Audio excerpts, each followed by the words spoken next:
All right, chat. How's it going? Hold on, give me 1 second. I'm trying to actually see if I actually did all my shipping stuff for Final Girl Series 3.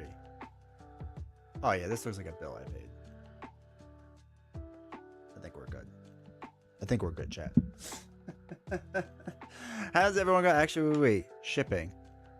It's like 20 bucks. Okay. Cool. Is that coming out soon? I haven't paid attention. I was glancing at stuff and trying to figure it out. But I don't really know. Anyway, really quick, YouTube. I'm cutting you off of music. Sad YouTube is sad. You can go over Twitch to listen to regular music. I don't want library.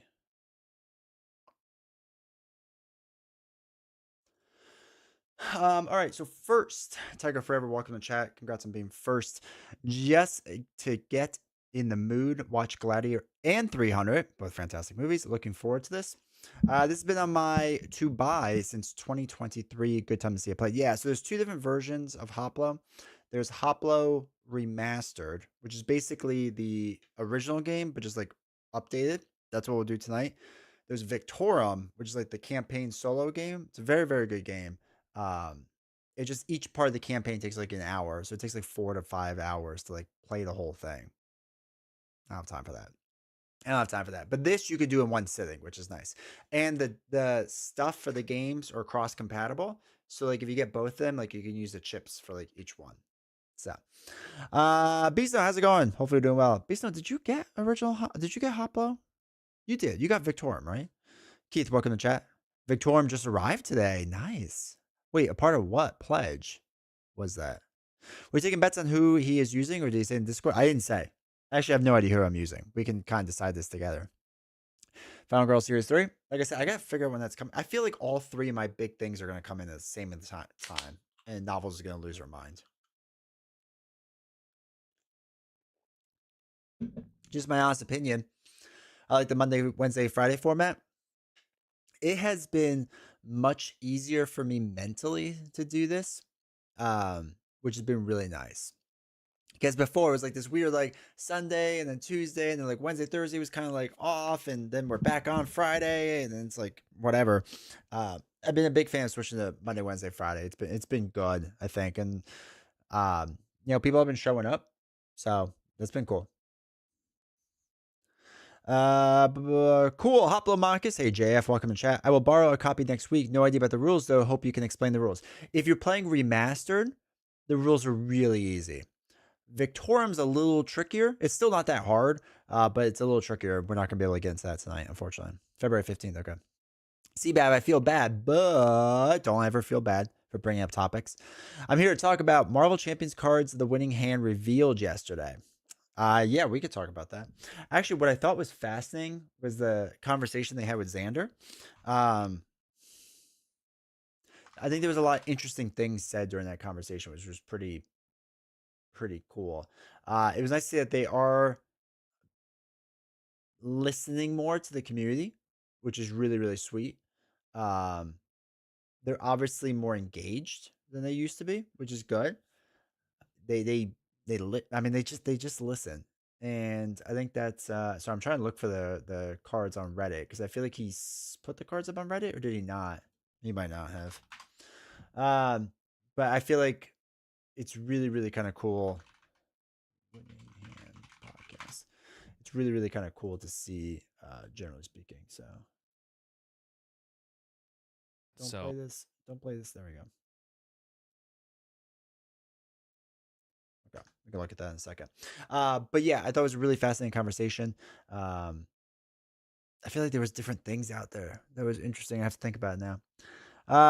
Though, will the rules for Remastered differ from Hoplo? Yes, from Victorum, absolutely. They're two very different games. The reason being is Remastered is like you play a little bit and then like you're done.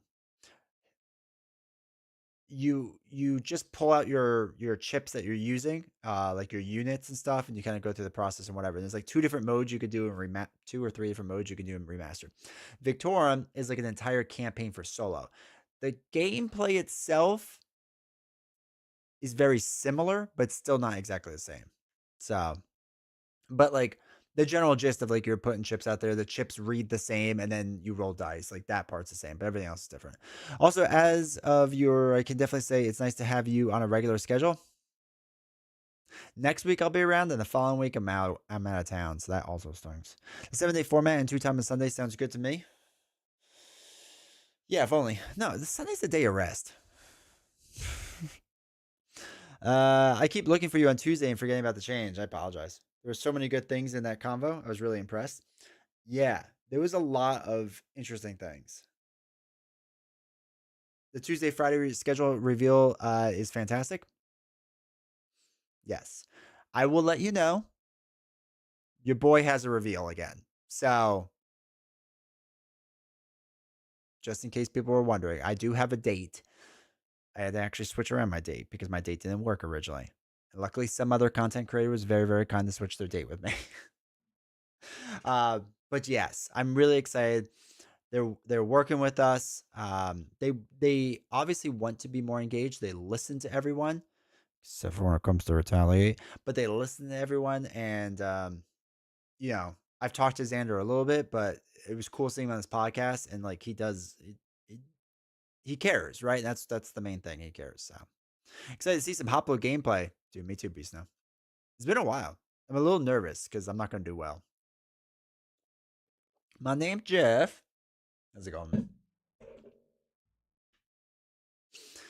The D20 takeover is in full force, man. If I could figure out a way to persuade them to change Retaliate to the way it should be, we'd be golden, chat. Be golden. But they don't agree with me. They don't agree with me. It is funny though, because like I forget how much like we all are in the weeds of this stuff and like talking about Marvel Champions all the time. And I forget that there's other people out there that like aren't nerds like that and they have like lives. So they don't talk about things as much. Um, so I always find it fascinating because like people are like, "What do you mean we retaliate?" And there were people playing retaliate in like crazy ways that I'd never like thought of, where like if you went to attack somebody, the way they read the rules, if you went to attack somebody, you get retaliate first, which was like a fascinating way to play because they were reading it as like attack happens, then damage. And I was like, oh, I get why you make that mistake. And that would sometimes be awesome, sometimes not be. I've been wanting to play Hoplo, really just want to touch some poker chips. But I know Elder Scroll will immediately be on the table when it gets to it. Dude, I'm still scared to figure out that goes on the table. I was watching another content creator play it. Um, oh God, what's his name? I can't remember his name. He's live all the time. Are you playing 2 Everclear songs in a row? Or whatever. Um, whatever. I can't think of his name. Not Raul, though he might have had it too. God, whatever. I'll think of it later. But he's been playing it, and like his camera's like I think overhead and like way zoomed out. Um, so it just looks massive, but I can't tell if it's actually zoomed out or not because I don't know how big his table is. And I'm just like, ugh, like I don't know if it's gonna fit here. I know Burn Cycle really doesn't, especially the big Burn Cycle mat doesn't. Chip or whatchamacallit, the other one absolutely not. Cloud Spire won't. I'm only a little excited for BOTSE. I'm super excited for the new Hoplo stuff. BOTSE. What's BOTSE? The new Hoplo stuff I haven't even paid attention to, I'll be completely honest. I'm hoping the box isn't that big. Oh, Betrayal of the Second Age. Okay. Or Second Era. Um, yeah, Elder Scrolls, I'm like, what's weird with Elder Scrolls is like, you know, they keep trying to convince us that it's not a refined too many bones system. And I kind of want it to be. And I know why they're saying that because they don't want you to not buy too many bones because that's a lot of money for them.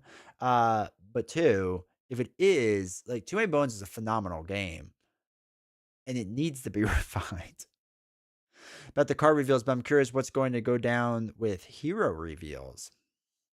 I don't know. I don't know their full plan with it. I know very little in my little niche bubble, and that's it. Was there another? No one else is revealed yet, right? The next one's not till Friday. Yeah, next one's Friday. Okay, I was trying to think of who's Friday. I think I know, but I can't remember. But yeah, um, but yeah, I assume the hero. What's tomorrow? I don't think that. Well, tomorrow if they do anything, I think it'd be the last villain, right? Villain is Friday. Okay. Wait, did they say who everyone is? I need to buy a bigger table to buy too many bones. Reason I went 20 strong version. That's fair. T minus 3 weeks until we meet you tagging along with novels to the Eagles Super Bowl parade. A house divided for your Bills. Hey Dave. Look, I was kind enough to root for the Eagles when they were in the Super Bowl. I was supportive as a husband. I'm just saying, if Buffalo finally makes the Super Bowl, she owes me. But the Eagles aren't going to win the Super Bowl, so it doesn't matter. They did not look good. 760. Honestly, I believe that whoever wins between the Ravens Bills this weekend is the Super Bowl. I think this is the Super Bowl. I don't think the Chiefs have it this year. I don't think they look as good. Detroit's the only other team I'm like a bit worried about, but the Lions will beat the Eagles. I think so too. I think the Lions are really good.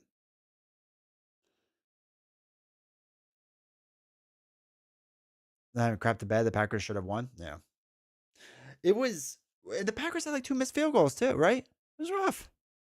I'm just rooting for the NFC. Get out of here, Beast. Now ban yourself.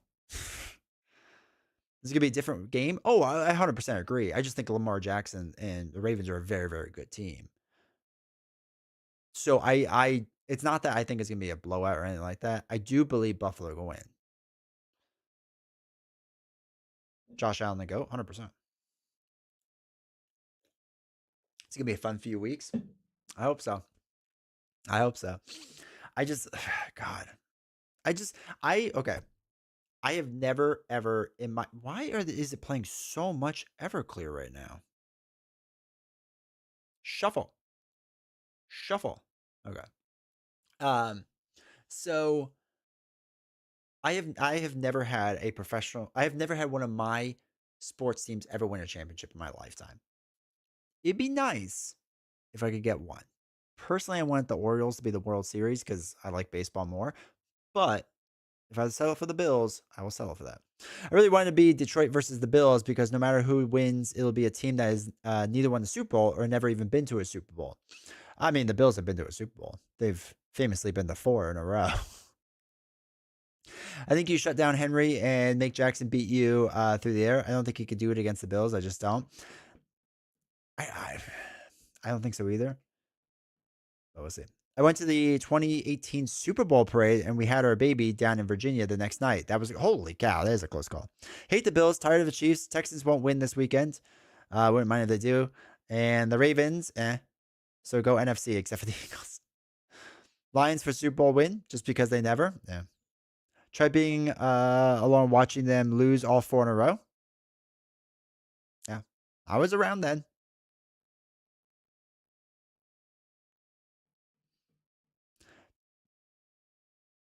Don't hate me about being a Cowboys fan forever, so sorry about that. It's fine. It's fine. You know what? You had your 2 Super Bowl wins. I'm happy for you. I'm happy for anyone that gets their Super Bowl wins. And the Cowboys are feeling it right now. So it's been a rough few years for them.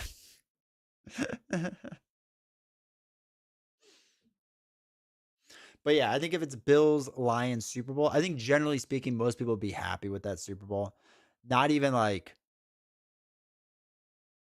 just because it's like you said, it's gonna be somebody who has never won will win, and I think that would be cool.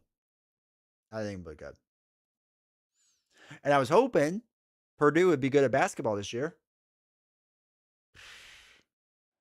Turns out when you're missing Zach Edey, you're not very good.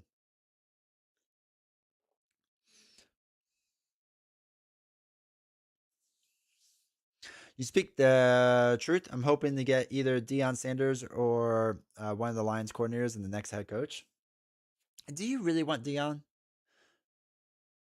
The problem with Deion and everything he did at what was it, Colorado? They never showed up for a big game, like ever, ever. He stomped on like bad teams. Media hates us so much. That's fine. You're just gonna hate. My Hogs won a basketball national championship when I was 5. The only team of mine that has won a title that I remember, 2016 Cubs. I still can't believe that was 9 years ago. I remember when they won in 2016. A lot of my friends, because I went to Purdue, were from Chicago, so they were all Cubs fans. So went to a Buffalo game in 2013. It was crazy vibes. Stadium is just in the middle of a suburban neighborhood with the little kids selling parking in front of their yards. Yeah, dude, it's fun. We went during the Flutie era to see him play, which was a lot of fun. And it's when they were like, so they had been bad, right? Flutie comes around and they had like their one like decent year. So we went to go see him then, and it wasn't like super packed, but it was good. My dad went to last year, went to a game, and he's like, it's so much different now. Like they're just, it's just a different atmosphere.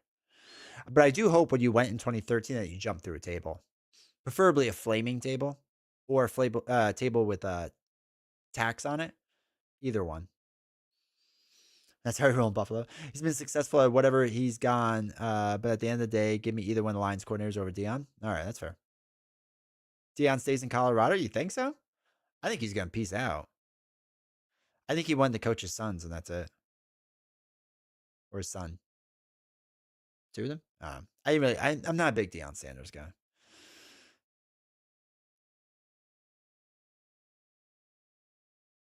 The 2016 NLCS Game 6 at Wrigley to watch them win the pennant. One of the most memorable nights of my life. Yeah. Maybe one day I'll get that. Don't get me wrong. I've always been like a Bills fan for the AFC. I really admire them. The Jim Kelly era and Thurman Thomas played at Oklahoma State. So I have a lot of love for the Bills. It's awesome. Dude, the Jim Kelly, Thurman Thomas, Eric Moulds era, it's fun times. I wish I still had those video games so I can just play with them one last time. Let's go. Heiser, thank you for using your Prime sub, dude. I appreciate it. 4 months now. Let's go. Andre Reed. I remember Andre Reed. Yeah, he was like the older one of the group, right? Or at least he was for a bit. Oh no, Eric Moulds was just that young. That's right. Eric Moulds was just younger.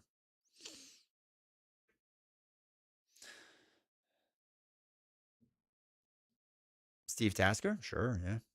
Yeah. Yeah, it's crazy, dude. It's crazy. It's just like it's also wild to think about like being a Bills fan like during the EJ Manuel days and Trent whatever his name was days, Trent Edwards. Is that his name? Trent Edwards. And just like how rough it was. I was old when OJ broke the record in 2 feet of snow. It's always funny to me when they talk about like the rushing record nowadays. And like you kind of have to be like, well, OJ did in fewer games. The juice was loose. If he had 2 extra games, that record would be much higher. he was just he was a different breed. Kind of a murderer, but a different breed. I remember watching it with my dad, Houston Oilers versus Buffalo Bills, when Frank Reich came in and led them to the biggest playoff comeback in history. That was insane. His memories being cherished. So I really don't remember that at all. But like, what's funny is because I remember like my dad talking about it and whatever. When you watch like the documentaries on it, it's just like nuts. The greatest comeback, 100%. Miami hasn't had QB since Marino. I don't want to hear about Ruff. I was a little too young to remember watching Marino. It was fun to watch Marino. It was good. It's right when I started paying attention. Yeah. Yeah. We've had a lot of failed quarterbacks too. Have you in Miami had a really good quarterback that led you to the playoffs? Um, and then you decided with, I think it was Wade Phillips, right? The first game of the playoffs, you know what? That quarterback who got us there, let's take him out and let's put somebody else in. So that's what we had. And that's how you got Rob Johnson. I think you can watch it on like YouTube or like the majority of it. It's kind of nice. That is cool. I hope like eventually, if you can't already, I haven't really looked. If you can watch like all the old games on YouTube, that's how it should be. OJ had that killer attitude. We had Doug Flutie after Kelly. Was it really Doug Flutie after Kelly? I thought there was somebody else in between. Got more of that bubble. No, Miami doesn't like the playoffs. One of my really good friends, him and I used to, after college, would get beer together and go watch the games. And like during like 2012, 13, 14, Miami had like okay teams that were like getting close to the playoffs, and Buffalo was terrible. And every single time we play each other, it was hilarious because I'd be like, dude, you know, I'm about to like destroy your season, right? And he's like, Buffalo Bill.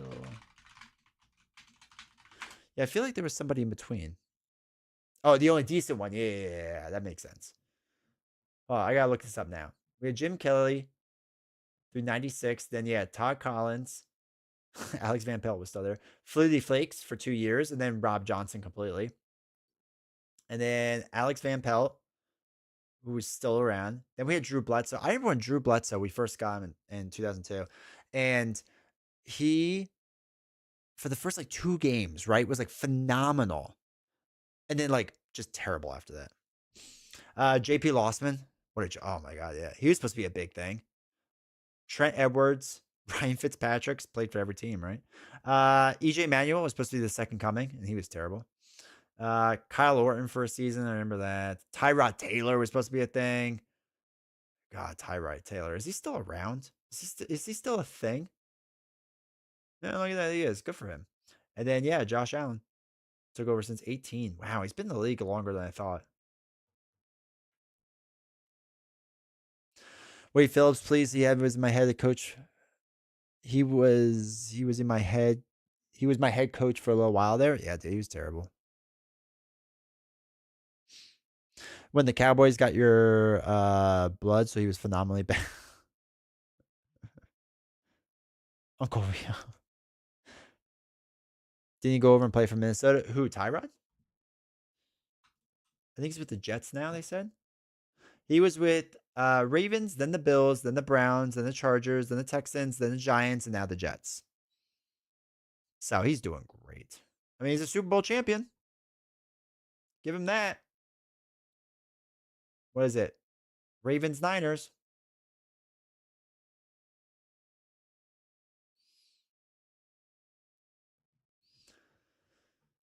Oh, good times. Good little Doug Flutie Flakes. Oh, so let's look at. Oh, wait. Before anything else, we got to do Stream Raiders before I forget. And then we can look at these cards.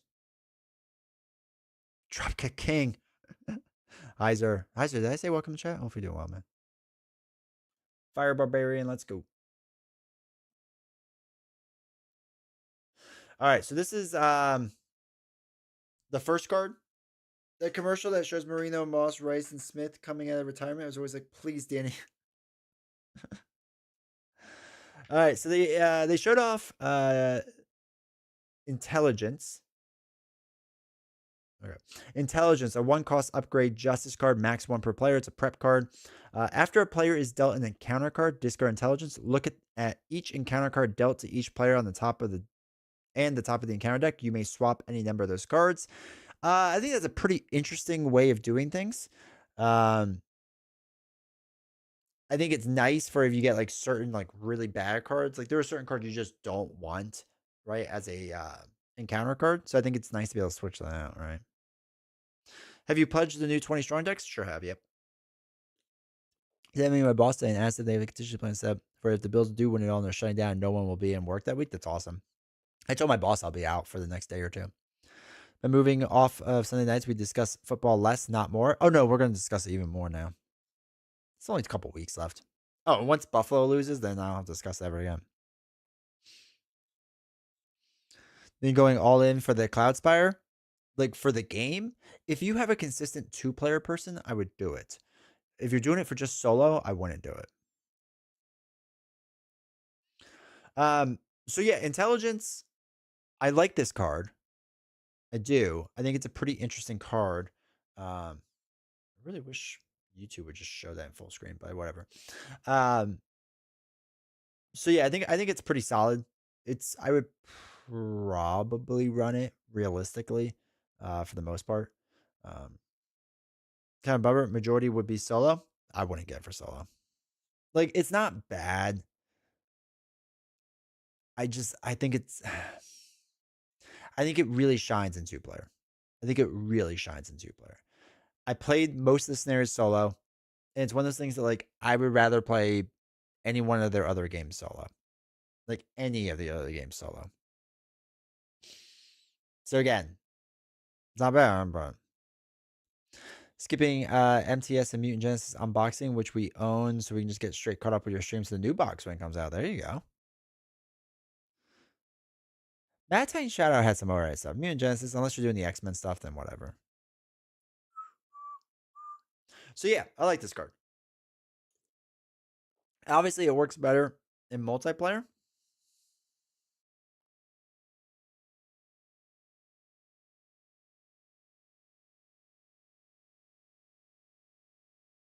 You know what's interesting with it as multiplayer is that you could, I guess, hypothetically swap those cards with everyone else at the table, which I didn't really think about. Like, if I had Shadow of the Past, naturally, and my teammate, if they got Shadow of the Past, it wouldn't be as bad. So it's kind of interesting that like I could get them to get it instead. I'm man on the card in solo. It's easy to take the. Is it worth two effective resource? I think it can be. I think it can be. But again, it depends on what the terrible card is. Like if it's Venom Goblins, some of his stuff that like reactivates and whatnot, then yeah, right. But like if it's like a pretty simple deck,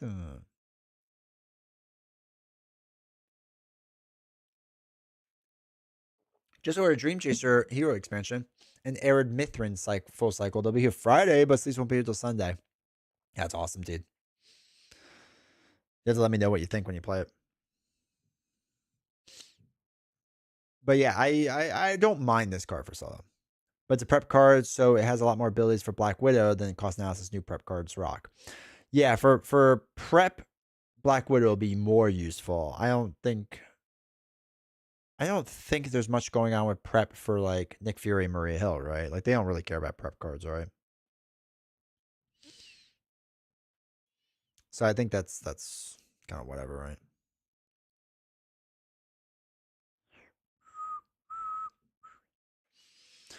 But yeah, I think if you know there's gonna be certain terrible cards, like again, like how many times have you gotten advance? And like advance is what's going to lose the game for you. Right? Like I'm thinking like that. Especially now it's gonna switch to a 0 boost the next turn, makes it even better. Right. So there's I could see this being useful in solo. But you're right in the sense that it's better for multiplayer.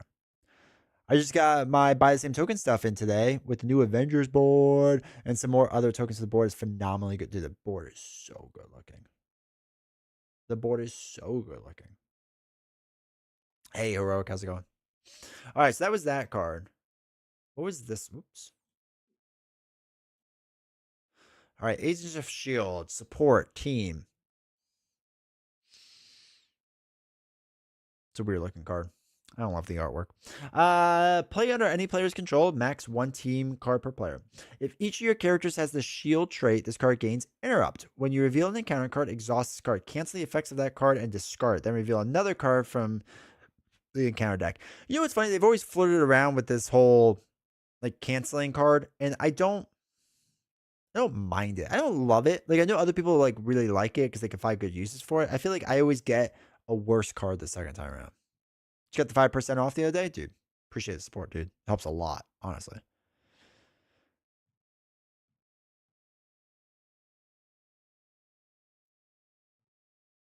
Oh, for the other card, yeah. Been thinking about that card a lot. Only thing with multiplayer is that if you have two surges, you don't really get to have a card stay at the top of the deck. That's fair. No, you're good, man.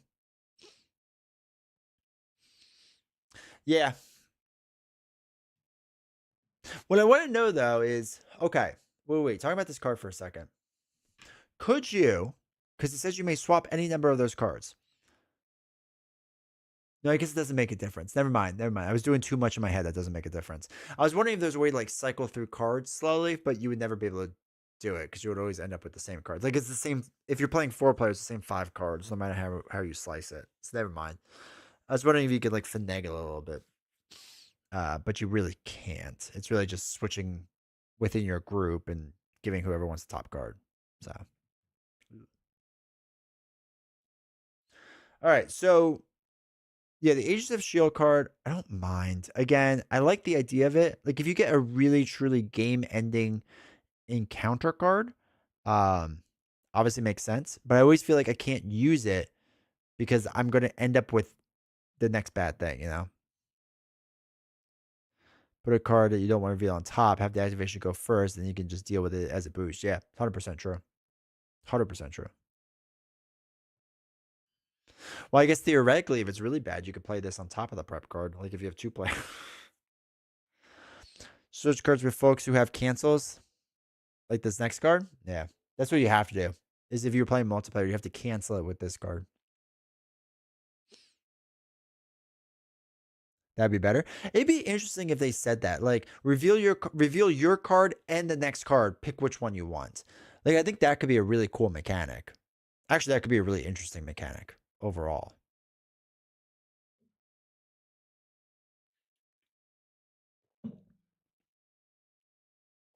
Maybe that's a. I'll let Fantasy Flight Games take that one for free if they're watching.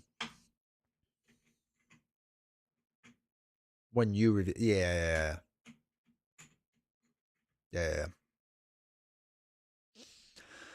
So yeah, I think for as far as like starting reveal stuff, I think obviously it's not anything too crazy at left field. So do these encounter card rerolls are good versus like Venom Goblin or Ronin, or is it too slow?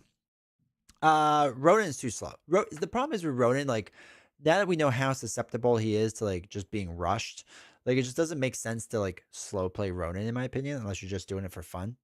Um, I think for the Venom Goblin, you do have to slow play Venom Goblin, so I think it could make sense for him. Is that what Intelligence did? Maybe. I can't really remember.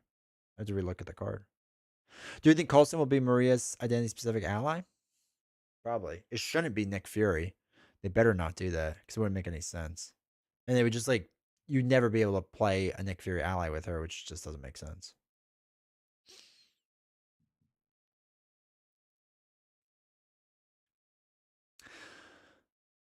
It would be interesting though if she doesn't, but if they had her have like multiple allies would have been cool. It's more as like a leader to like send her minions around instead of just flying giant airships into people. I mean, which will be cool and all. Sorry, turn the heat on. It's cold in here. So yeah, I think that'd be cool and all, but I think it'll just be like, I don't know. We'll see Maria. We'll see with Maria. I'm less optimistic.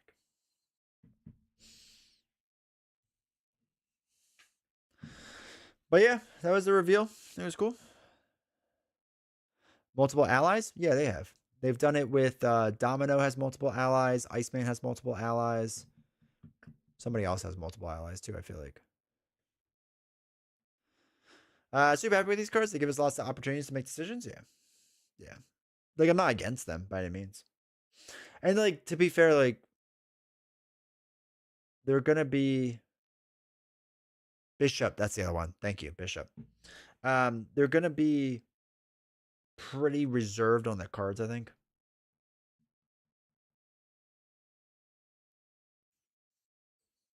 My cards maybe they gave me energy and strength and they're like D20 make it interesting. And I go yes sirs, whatever you need. Like it's got new artwork, create content.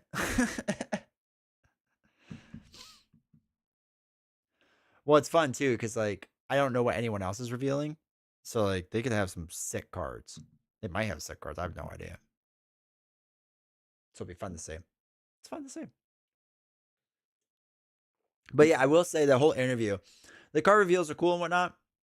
The problem with me is I am not great at theorizing cards.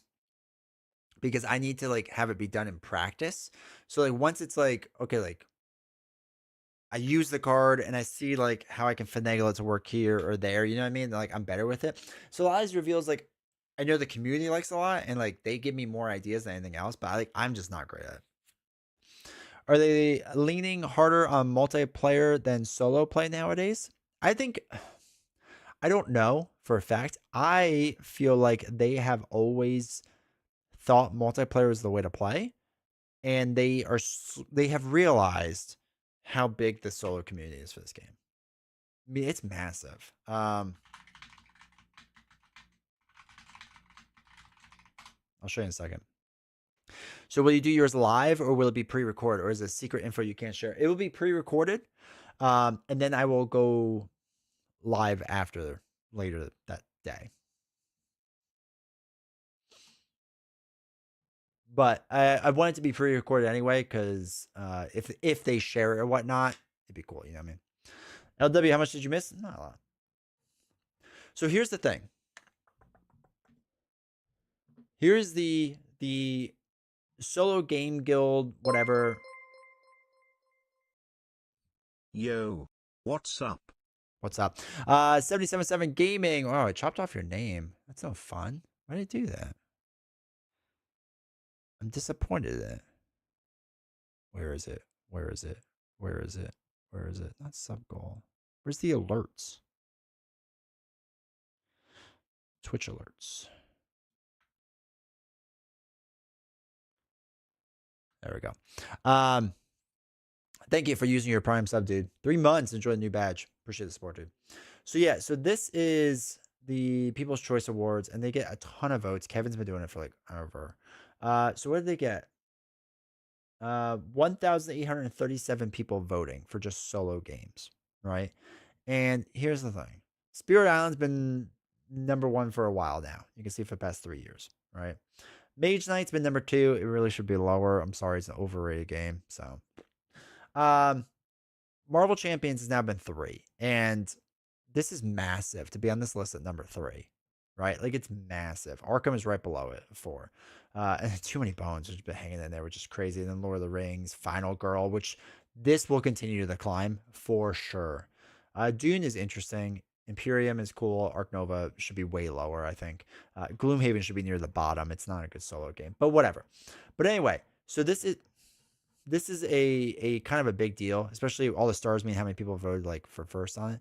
And it's just one of those things where like there's obviously a massive community of solo people behind it, and they can't not see this, you know. I haven't played any Age of Apocalypse stuff yet. It's good stuff. So we know it's a Friday. Mage Knight is just showing how huge the bias Board Game Geek has in general. Board Game Geek is a trash website. I'm sorry, it's trash. I hate the website. I really do. I want Board Game Atlas to be a bigger thing. The this notion, I hate it. I hate everything about it. I really hate it. I hate that they're so inconsistent on their ratings. They're so inconsistent on their moderation. They're so inconsistent on everything. And they feed because they have to, because they get money from it. They feed into this like buy the new thing, buy the new thing, buy the new thing. That's really, really annoying. Two-way bones still holding strong. I do wonder if um, the Elder Scrolls will topple it. Lists are terrible. All right, I like lists. It's just bad. Also, welcome Mass Enigma. Hopefully, doing well. Mage Knight is really fun solo game, in my opinion. It's tons of variety baked in and a solid foundation for a good price. I can see why it's popular. See, I don't. I just don't agree. And like again, I get each their own. Same thing. The problem is, I remember there's a guy who broke down Mage Knight to a formulaic pattern, and that there's a way to play the game that you know exactly if you're going to win or lose by like the end of night one, as long as you follow the pattern. And once you kind of see it and get it, this is the same issue I have Too Many Bones, by the way. That there's a really easy way to do things to win 100% of the time. I'll never do it on stream because I don't want to ruin the game for people, but there is a way, and there's a community that talks about it too. I think on their Discord. But anyway, Mage Knight had the same exact problem, in my opinion. Like it was very easy. Like if you were on a certain spot at the end of night one, like you're probably gonna win. or if you're not in the spot, you're gonna lose. Um, and to me, like that always bothered me. I liked Mage Knight's gameplay. I just didn't like the 2.5 hours to get to the fun part. And I know people bash on it for being like a long game. Like I don't mind that. And that's what I've always said. Mage Knight, the last like 30 minutes of Mage Knight is some of the best board gaming I've ever played. Right? When you're sitting there and you're staring at all those cards, man, and you're like, it's there. The victory is there, right? It's crazy. You can always increase the difficulty in Mage Knight. Yeah, but it's the same pattern. It doesn't matter how difficult it is, it's the same pattern. You just up the pattern then. I had to find the guy's website. He broke it down. It was really, really phenomenal. Um, but as long as you hit a certain mark, you're going to win. And I did it like doesn't matter what the difficulty was, how hard the cities were. You just have to like be a little further along in the pattern is all. It's really weird. Ashes should be on the list. Did you all see the exciting news in the Discord? Ashes Kickstarter is coming out. Wait, let me find it. They sent me an email about it. Delivered your package.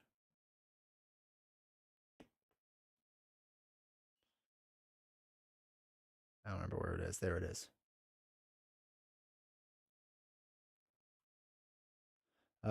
This page doesn't dox me, right? No. Okay. So they sent out an email. Um, Never heard of Mage Knight? Is it worth looking into? Kind of sounds like it's not. There are people who swear by and love Mage Knight. Swear by and love it. Um, Big fans of it. It is a very good game if you can get to a certain point, in my opinion. It just, I don't, it wasn't for me. It was not a good game for me. If you can find a used copy for like $50, it's worth it. I think brand new it's like 100. Like the at least the Ultimate Edition was. But it's not even that expensive if you want to get into it, to be honest. Mess at Burn Cycle and have Marvel Champions on the back burner, at least until Shield comes out. How do you like him Burn Cycle? Wait. All right, there we go. Okay, so the Red Rains have cleared the Phoenixborn, and the Phoenixborn have once again defeated the Chimera that threatened all of Argaia. I didn't know there was this much lore in Ashes Reborn, I'll be completely honest. The Phoenixborn have never been more resplendent, their power more unchallenged until now. While the peril of the Chimera waning, with the peril of the Chimera waning. God, it's gonna be a long night. The Phoenix Born once again spreads its wings. Oh, just the Phoenix. Sorry. Demanding the collection of ashes to resume. Once more, the Phoenix Born are plagued with the lust for the destruction of their kin. But the source of their power, the secret that let humanity defeat the first Chimera, came with a heavy cost. Now storm clouds have given way to gleaming blue skies, and in this celestial splendor comes an ancient force hungering for vengeance. This video is really nothing, so don't worry about that. Ashes Ascendancy marks the next era of Ashes, a new entry point for the series and a continuation of Ashes Reborn. Fully compatible with all of Ashes Reborn, Ashes Ascendancy marks the introduction of 2 new magic types for Phoenixborn to use: the competitive card game you know and love, plus a new type of foe, so not what we've had in the past, for players to take down and solo up in co-op battles.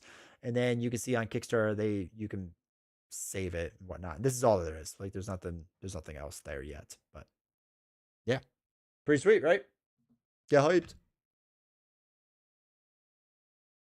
Oh wait, I had to fill out a response. Restoration Games needs stuff for your Teenage Mutant Ninja Turtle pledge. Do you understand that you will need to complete your survey by backer kit by December 10th? Oh God. I think I did that.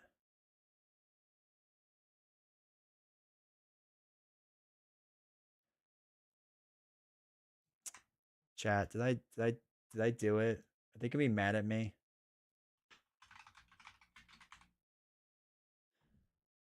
I think they're gonna be mad at me. Hold on. Oh, the balance that you owe. $10. Their shipping was $10, right? If you want to review your information, follow this link. Shipping. Shipping total, $10. Okay. It's close. It's close. I didn't notice it was Kickstarter. Yeah. Yeah. It's like their second or third Kickstarter they've ever done. Pretty sure Ashes was on that solo list.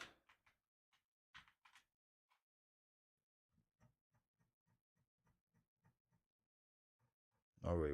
We can just go through it together. Okay. Imperium, Arc Nova, Gloomhaven, Robinson Crusoe, Aeon's End, Cascadia, Terraforming Mars, Lost Ruins of Arnak. I've never played that solo. I have to though. Gaia Project, Under Falling Skies, Obsession. I really want to play. For Northwood, good for that game, dude. It is a good game. Haradrim's Wall, Feast. Cloud Spire should not be that high.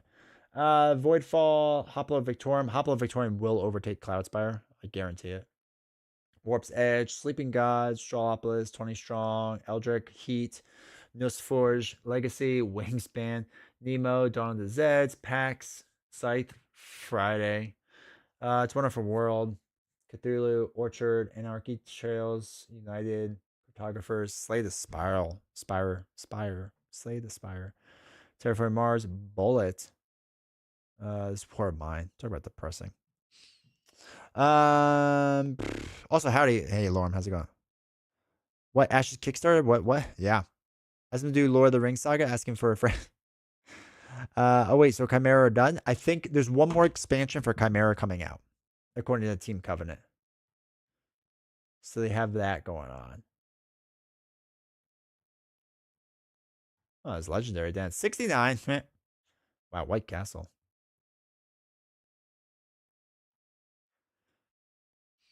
Hoplomachus tonight? Hey, Ty, how's it going? Been interested in this game for so long. Looks like a lot, though. Is it harder to learn than Too Many Bones? No. Well, no. It's easier than Too Many Bones. The biggest issue with Too Many Bones is the rule book, to be completely honest. Tapestry was not a good solo game. But it's easier than. Oh, there we go. Ashes Reborn was 85. They moved it from 164 to 85. That's pretty good. I think they should be in the top 50 by next year. So yeah, it's easier to learn than Too Many Bones, especially since Too Many Bones rulebook is really bad. Hoplo's rulebook is better. What we'll do tonight is the remastered version, and it's much easier to play than Victorium. Victorium's a little more tricky because of how the campaign works, but I only have the first Chimera right now. Wonder if I should just go right to the new stuff. It depends on what the new stuff is going to be. I will let you all know that I've emailed Plaid Hat and I said, hey, we worked in the past together. Let's work together some more. Look at all these vids. I sent them every single video I've done of Ashes. I'm like your biggest supporter out there besides like the real supporters. So, help me out here. Never heard of it. Is it a new Kickstarter? Mike, what? The Ashes are born? Yeah, they're doing a Kickstarter. I had a bullet, didn't know it was had a decent solo mode. It always looked cool. I love those anime style games. Gloomhaven is great solo, just a really chunky game to break out just for solo. I don't like it solo. I don't like that I have to purposely handicap myself because I shouldn't know what my other teammate has in their hand. Like, it just feels like it shouldn't be solo then. Also, just play the video game version of it. To me, it's just better. I'm tempted to get Ashes again. I had the first edition and got rid of it, but now that it's solo mode, I'm interested. It looks like it's out of print right now, and the Kickstarter might explain why. That's what I'm thinking too, is that they're like focusing on like this new set, and like I wonder if the old stuff will even be available or not. Who are the real supporters? I assume there's people that make a lot more content than me. You know what I mean? Like I'm pretty sure, like in the Ashes Reborn community, in the Discord, the fan Discord, there's like people who make content for it every day. Those are the real supporters. Like I kind of support it and help the game out, but not like they do. You just don't do that. I mean, I guess that's an option. I just feel like it's easier then. When they have a new master set on Kickstarter at a good price, I'm really wondering if they're just kind of like I assume they wouldn't be done with everything, or that Chimera will just work with the old stuff. Because like it'd be weird if they like did all this Chimera stuff and they just stopped printing all the old stuff. You know what I mean? Quality over quantity? Yeah, but what if they have quality and quantity? Gloomhaven, Button and Bugs, if you want Gloomhaven, yeah. I also just don't like Gloomhaven that much. It's just not that enjoyable for me. Seventh Citadel. Have people played Seventh Citadel? I didn't like Seventh Continent. I didn't think it was very good. I wonder if Seventh Citadel was any better. My God, people have Concordia ranked high. It drives me nuts. It's not a good game. It's not even a solo game. It's a two player game. It's on the Concordia's list. Oh my God, it drives me nuts.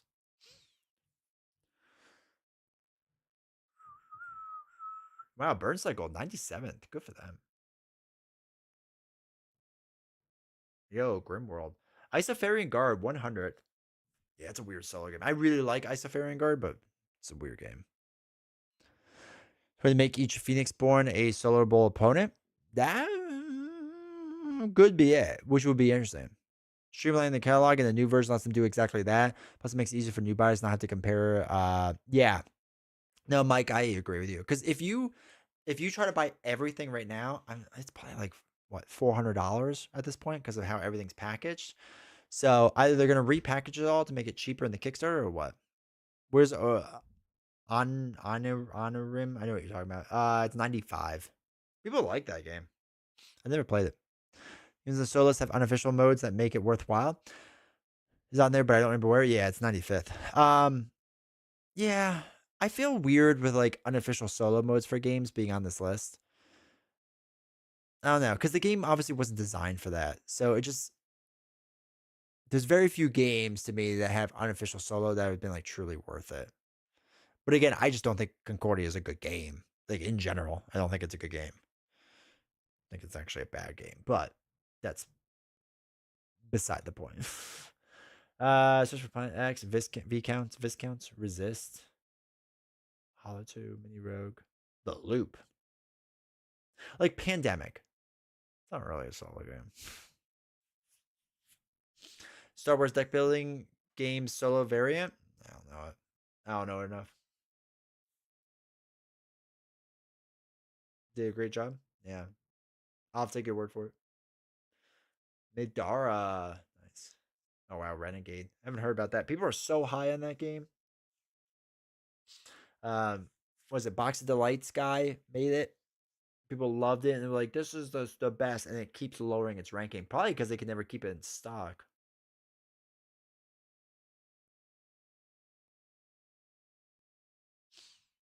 Yeah, I don't know. Whatever. Like I said, I can rant about most of that stuff. Keyforge was my all-time favorite game, but I couldn't find anyone who liked it. Heard it has solo mode, but I haven't tried it. I know Chad has tried to get me into it for solo. I just haven't. You can get the Star Wars deck building game for like 15, 18 bucks. Not too bad to try out solo. Yeah, that's all right. I have too many games to play. It's way too complex for a dice chucker, in my opinion. Not what I personally want from that type of game. Was it supposed to have like a crazy story or something too? Like, did it? Did it not? Every time I see it, it looks fascinating because they came out with the second one, right? And it's like a trilogy, maybe.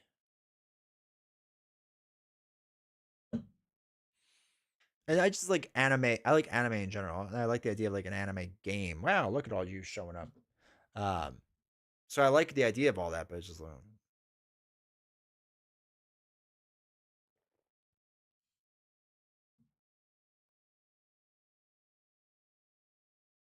look at all you showing up. It's over 250, not including expansions. Over 450 if you do include it. My wife gives me a look and I get a new one. I mean, I'm at like 120, 130, somewhere around there. And like personally, I want to sell like half of them because they're just wasting space. So what's the point? You know what I mean? And like my issue nowadays is there's so few new games that have some like awesome, cool mechanic that does it so much better. That's just like, why bother getting a new game? You know what I mean? If I do another purge. Same here. I like them all, but not enough time for them all. Yeah, yeah, yeah. I'm ready to purge through like a lot of my games. I have a pile of like to be sold, so novels is allowed to like go through it and try to sell them, but it's so hard to sell board games up by me, so it's weird. I'm about to just donate them.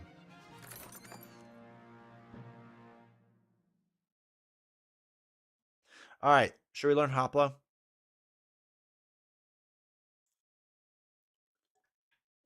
Yeah, it's been about an hour. Come on, load. Meeple time.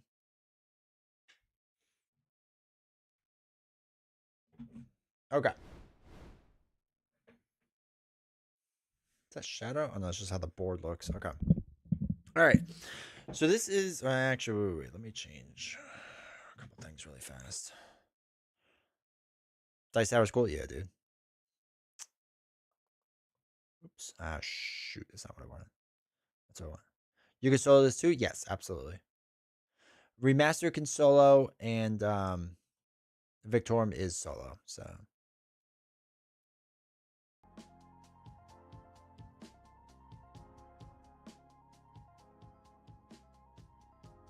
Oh yeah, Victorum, yeah. Don't accidentally drop those dice on your table, do you? Yeah. So these are metal dice. Like they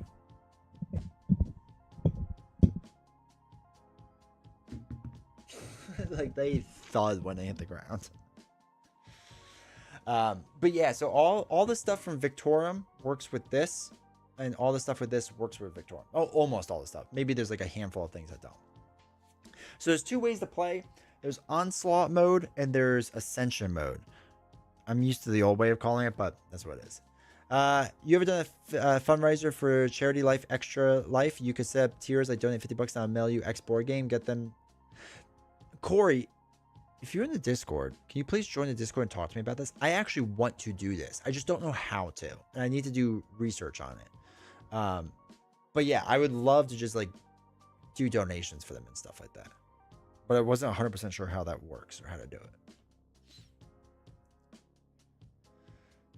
Remaster can solo and co-op or versus. Yes, it can do both, and it can solo or co-op or versus. I think technically you could do 3 and 4 player too, but it doesn't really work, so I wouldn't bother. So they have all their quick references on the back here. Okay. All right. So basically, there's Onslaught, which is like you just fight like a bunch of enemies over and over, and there's Ascension, which is really like the old Tyrants, which is just called Titans now. So we're gonna fight a Titan. I've done it twice, but it's been a while. I have a friend who does a lot, and I'll try. Okay. Yeah, if they just like want to write like a general gist of how to do it, that'd be really cool. They don't have to like go too crazy with it. So I'm gonna do. I think I'm gonna do Shaghod as my Titan Tyrant person. So you have to read the back of it first. He ignores all damage not dealt by active shards. We'll get into what all this stuff means in a second, but first we gotta just like set up. When a unit deals damage to Shaghod, the unit may displace Shaghod 1 hex in the opposite direction. Okay. During setup, place the following arena units into a draw bag.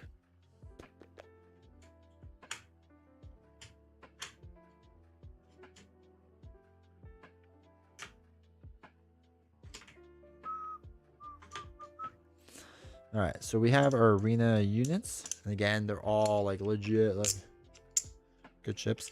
Okay, Ruffian, Scoffled, Bandit, Brigand, Scoffled, Bandit, Ruffian. Okay, so there's the 4 of them.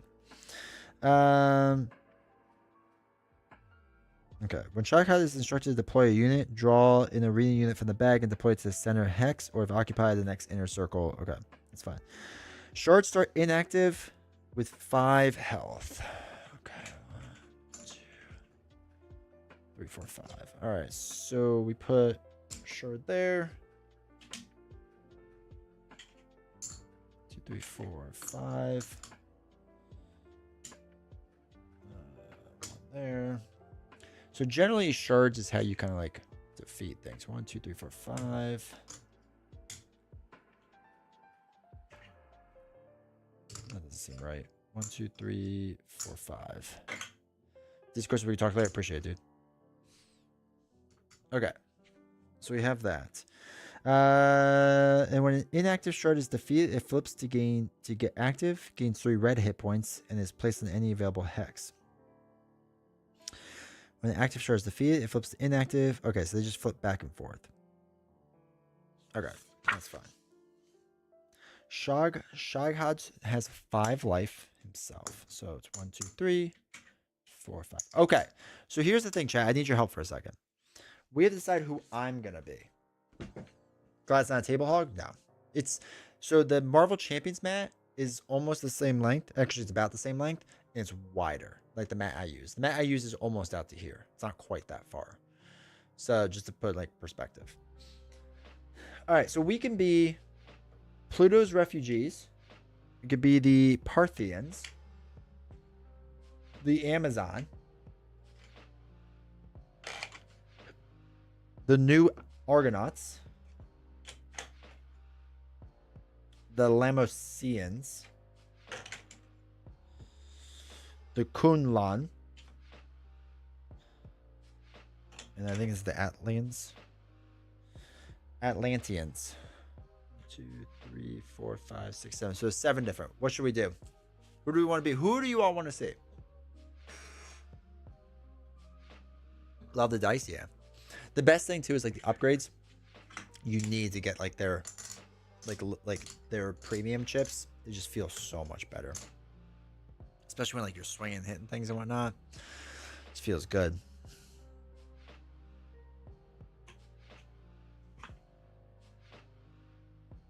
How big Elder Scrolls will be? I'm even more terrified of Cloud Spire because I'm getting all at once. Cloud Spire is massive. I can't fit it on this table and the folding table. Like it's gonna be too much. Argonauts. I've always thought Atlantis is cool.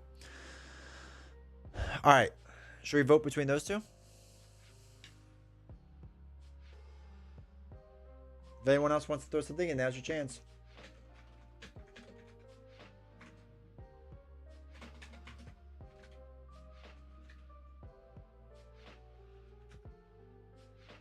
All right, we'll do just then. 3 minutes. YouTube.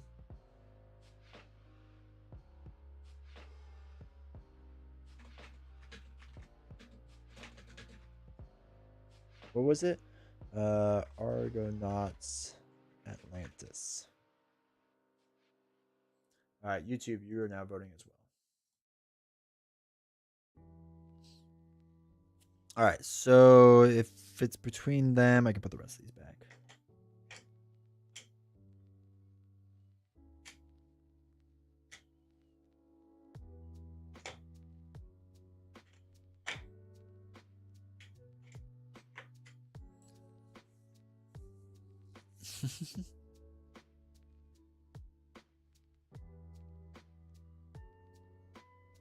Oh, geez. Wait, did the YouTube thing go up? Did YouTube go down? No, I think you're still there. I can't see the chat or the vote. God, YouTube is just the worst sometimes.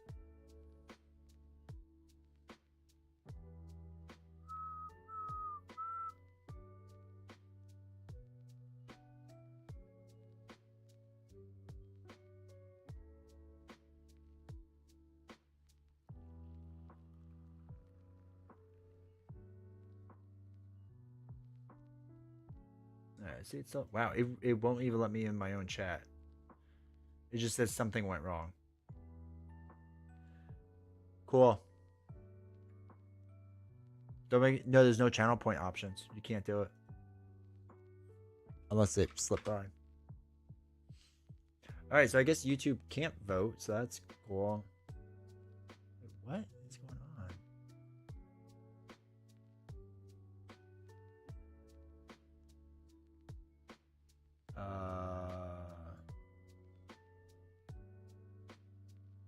Oh, there we go.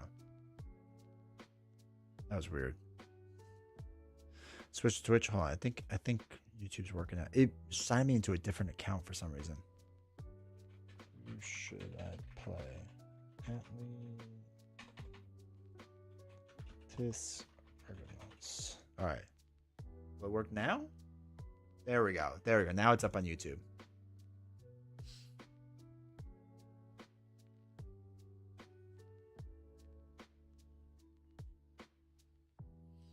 So I'll give YouTube a little extra time.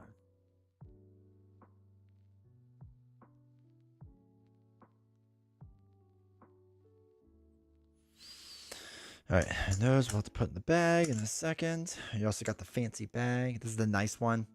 Well, that costs a lot extra money. I should really have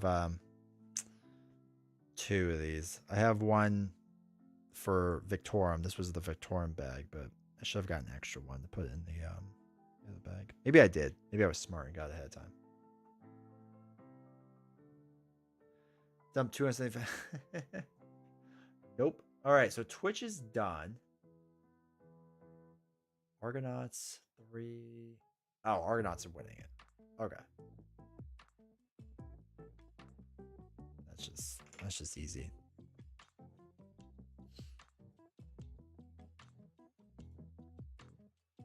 Okay, cool. So Argonauts, what is it? Purple? That's my hero. Who's my hero? Varus. All right, so let's go into setup for this.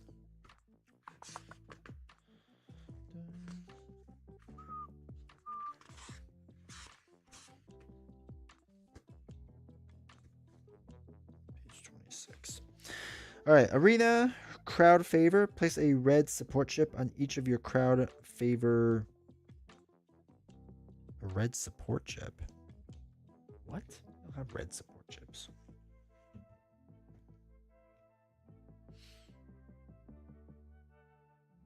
Actually, I'm not even 100% sure what they mean. A red support chip. Place a red support chip on each of your crowd favor spaces except for the gold one.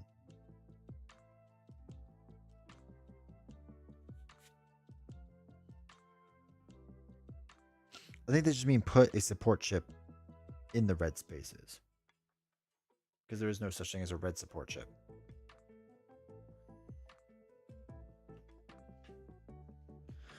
Oh boy. Oh boy. All right, so what am I purple?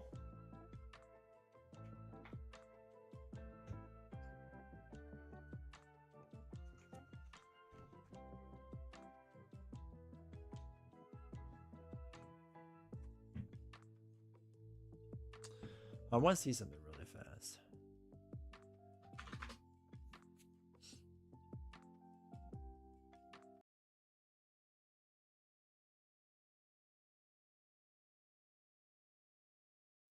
Run pretty fast.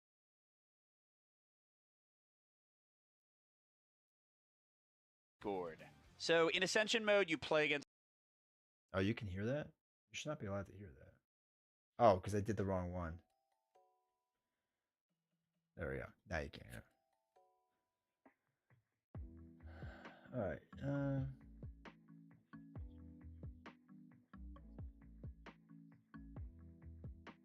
2, 3, 4, 5. Oh, I know what they're talking about. Okay. I know what he's talking about. They mean these guys, the Sentinels. Okay. So.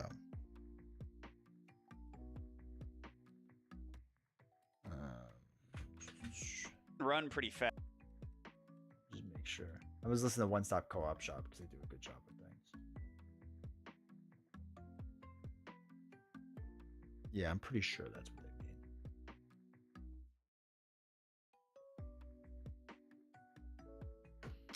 they mean. Okay. They do call them support chips. Weird. Okay, so anyway, we did that. Place a red support chip on each one of your crowd favor spaces except for the gold one. Place a random neutral hero face up there. Neutral hero. This one. Okay.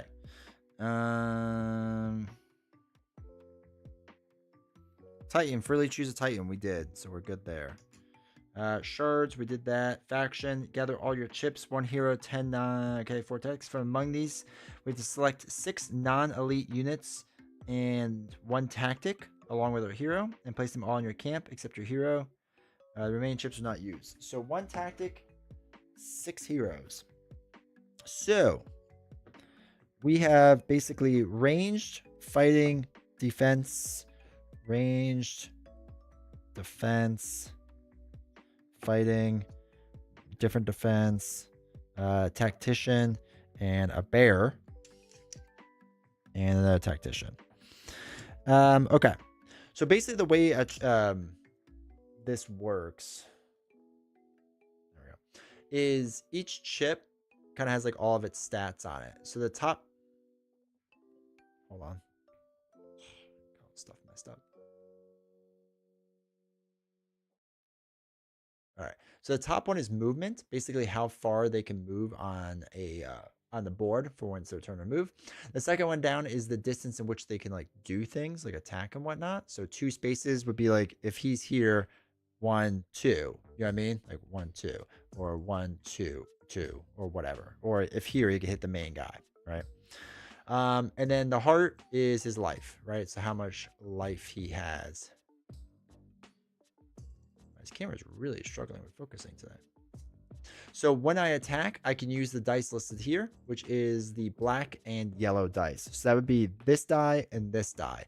The hit values of each of these dice are different, right? So I have worst going up to best here. Then we have on the bottom there are our skills. We have first strike and long shot 4. So they have a nice reference card now. Like the old one had like 20 reference cards. It's nice to have one again. Where first strike, you can just look up. First strike says this unit can attack or use a special on the turn it is deployed. And long shot is this unit rolls its weakest attack die against an opponent within the number of hexes and deals the resulting damage.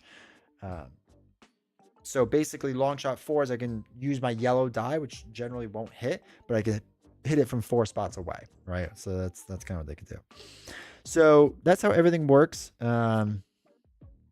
This guy is a Beastmaster, which is always interesting because the Beastmaster generally works with like an animal. And so they're going to work together if I choose to do them. I don't know if I am.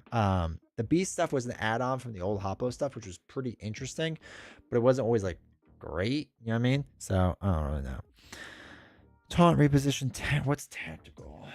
What is tactical? Tactical. This unit may move during its turn. It's deployed and absorb. What's absorb? When this unit is attacked, it ignores all but 1 damage dealt, which is really interesting. So this is like something that I like a lot. Is the absorb skill, because absorb, like, they won't take a ton of damage. Like sometimes these guys hit for a ton, and instead with absorb, they would ignore all but 1 of the damage dealt, so he would live for a while. So, and his name is Hoplomachus, which I feel like if he's the name of the game, he should be good, right? So anyway, we got to figure out, what did I say, 5 6 6 units. So definitely one of the Hoplo guys. Actually, I think really we take 1 of each of the main ones. So 1, 2, 3, 4. Plus we're going to have our hero too, whose stat line is usually pretty good. So we have 1, 2, 3, 4, and it kind of depends on what we want to do past that. Tactical absorbs. Yeah, it's really nice. Like I think they're going to be able to last a long time. The warrior is good too. What's whirlwind? He's got the whirlwind skill. Number of opponents adjacent to it. Okay, that's interesting. Marksmen aren't bad, but I don't like love marksmen. And these sentinels are basically marksmen. So they're not bad. But they can't move, which is always not great. Let's do I'm going to do another Hoplo, and we're going to do the warrior. Okay, so that's our main dice.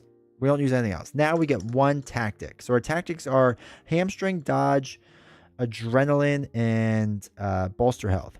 So this one, the bolster health one, allows it random Leonardo, but hopefully you're doing well. So this one is, this unit gains 2 hit points. It's an an instant tactic it can do. We can give a permanent 1+ movement to a unit. This unit ignores all damage it is dealt until the start of its next turn with dodge, and this unit cannot attack This unit cannot attack on a turn it uses movement, which is interesting. It's permanent on the card. So I always like gaining life. I always feel like life is good. So I'm going to use these. So all of these guys pop down to here. Okay. And our hero comes down to here, I believe. Okay. The remaining chips are not to use. All in your camp area except for your hero. Okay. So our hero, we can't. When can you activate your hero? You may use all outer deployment hexes. Okay. So what's going to happen is basically we're going to just play through the game. This is the entire like way it works. So it's pretty simple overall.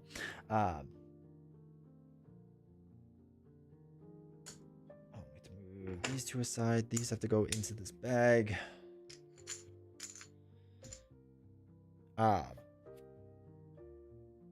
We will essentially what we have to do is we have to kill this Shy Guy guy, right? That's basically our entire goal. How do we damage him? Shy Guy knows all damage not dealt by active shards. When a unit deals damage, attack damage to Shy Guy, the unit may displace Shy Guy 1 hex in the opposite direction. Okay. All right, so active shards and stuff. We should probably talk about that. So let's look up the actual rules of shards and see if they show it or explain it better.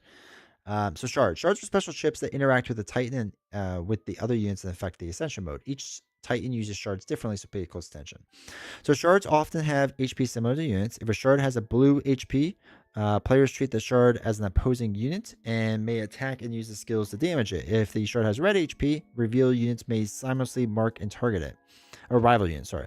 When a shard takes damage, it loses HP as normal. And shards with HP block the hexes they occupy. Sometimes shards can be equipped to units, and units can have more than one shard equipped at a time. An equipped shard is placed between that unit's chip and its own HP, and it moves with it until instructed otherwise. Equipped shards are not considered to be active or inactive.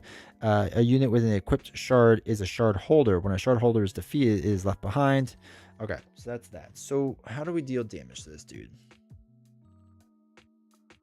So the active shards have to deal damage.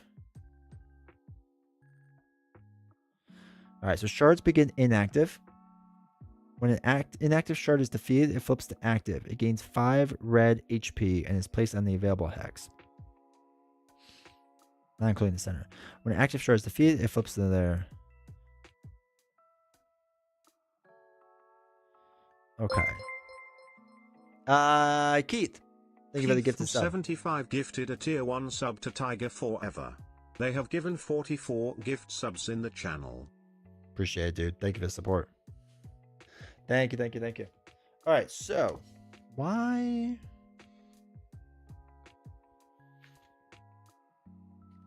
I feel like with the shards, usually you're supposed to pick them up and just have them. And it's weird that it seems like you don't.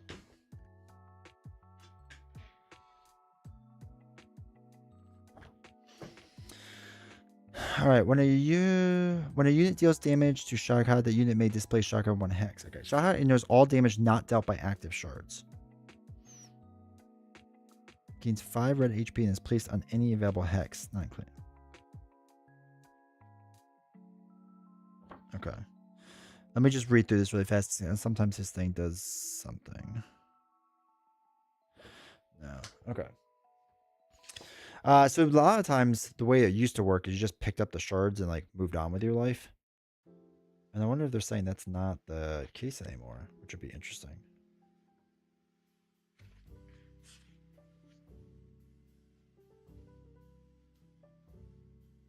Because it's just a shard holder, it's not an active shard.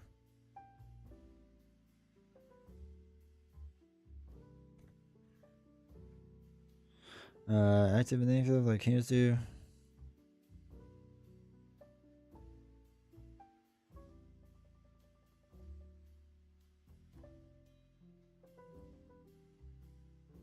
I don't understand. That doesn't make any sense. Why am I struggling with this, chat? Has anyone done this with Shagad?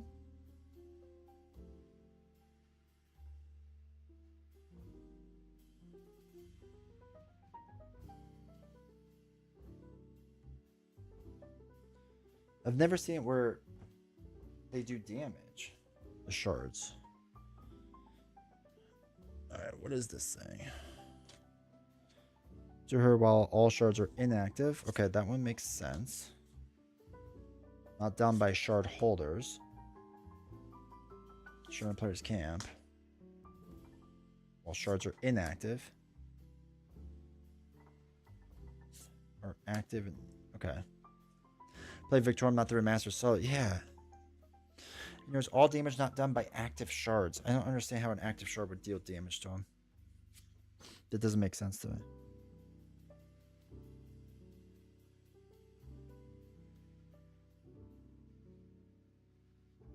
Oh. Never mind. I get what he's doing. Okay. Okay, we're good now. Wait, I figured it out. This is why you read the card all the way through. So basically, he's going to trigger the shards to like go active. Okay.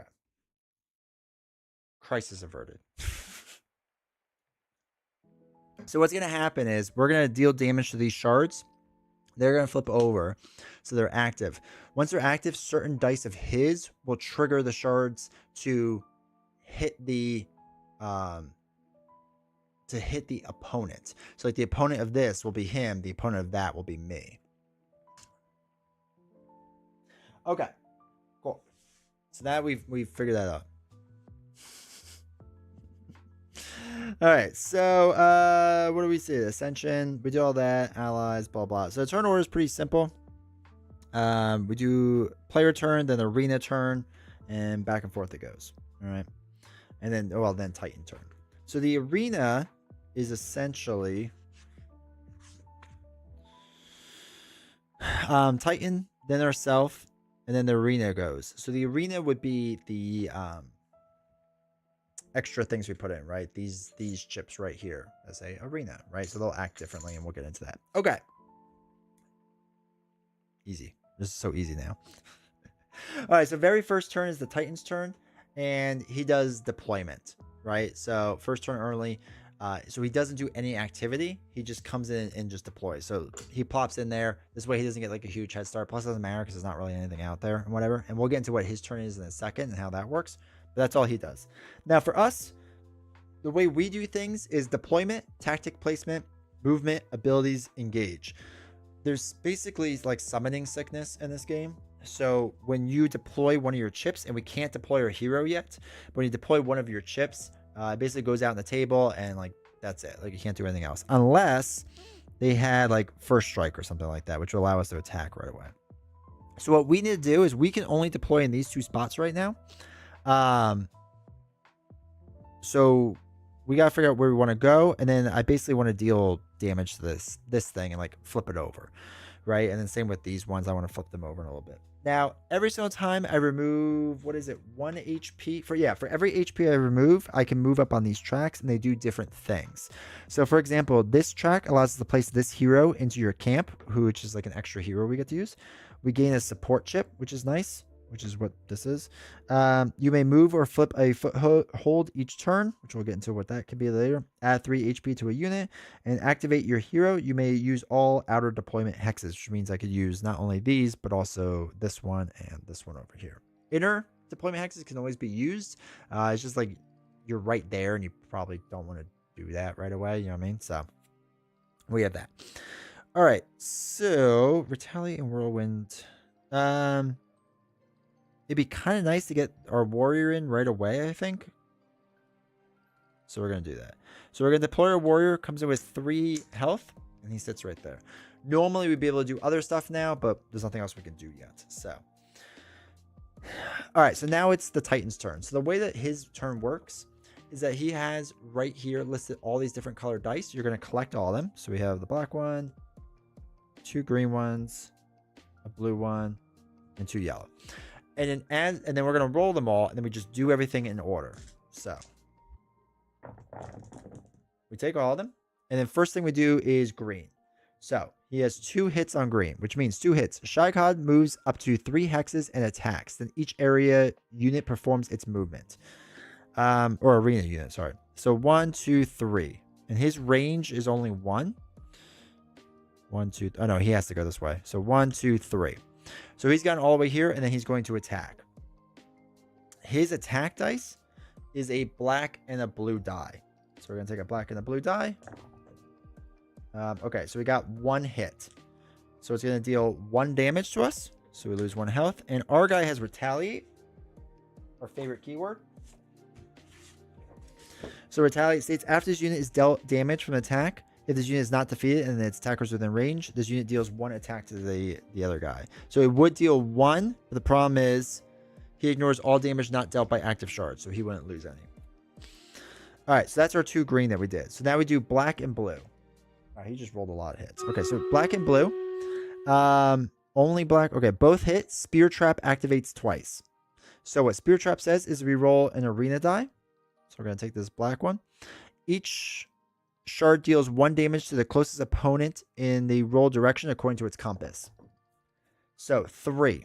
The way that this works is you look at the compass, which is here and here. It's kind of hard to see. Oh, this one's actually easier to see. So 3 is like this. So this one attacks this way. This one attacks this way. This one attacks this way. And this one attacks this way. So they don't do any damage to their opposing unit there. So we're good there. And then now finally we do these 2 dice. 1 hit. So Sharkot deploys 1 unit. So we take 1. And he deploys the bandit. Now, his units, I think, deploy right in the middle, if I remember correctly. I have to double check that. I'm not 100% sure, so I don't want to, like, cheat too much yet. Where is Ascension? Wait,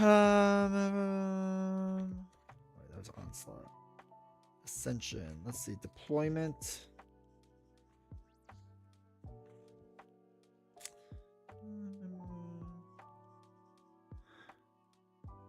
No, it's Titan allies. All right, so Titan specific allies units deployed by Titan effectees.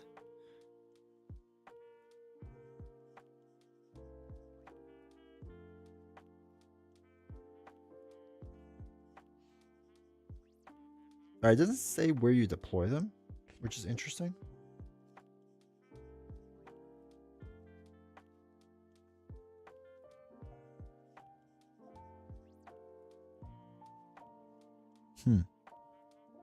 Interesting. I thought I would tell you. I know on One Stop Co-op Shop they did it where they had him deploy in the middle so he takes damage. And that sounds genius to me. 1, 2, 3, 4. Oh, we're gonna need more health. All right. So Bandit's there. He's done. So that is the Titan's turn now. So now it'd be our turn. First,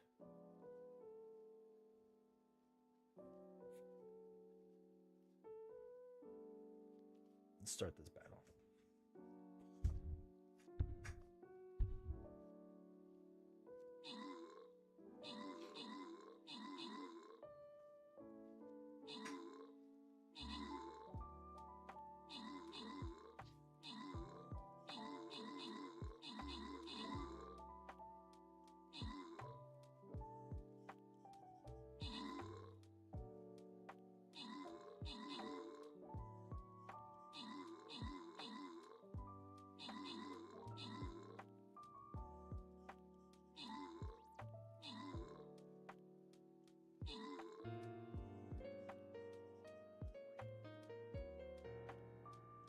Sad. Sounds like we lost. Okay.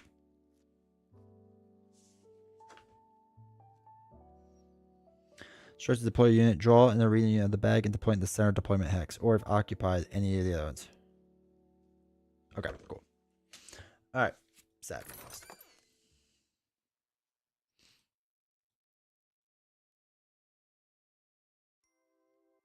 Just get this going one more time.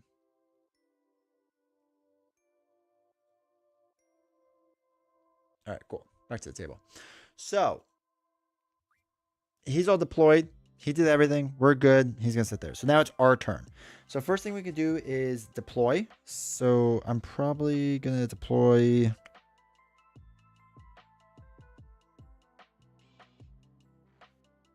the protector down here. 1, 2, 3, 4. I should have gotten the more health dice. I had more downstairs. Oh, all right. So that's going to be deployed there. So now he's got basically like summoning sickness. He can't do anything. So now we can do tactic placement, then movement, then abilities, and then engage. So I need him to actually run away because I don't want him anywhere near him. We're going to move him up there.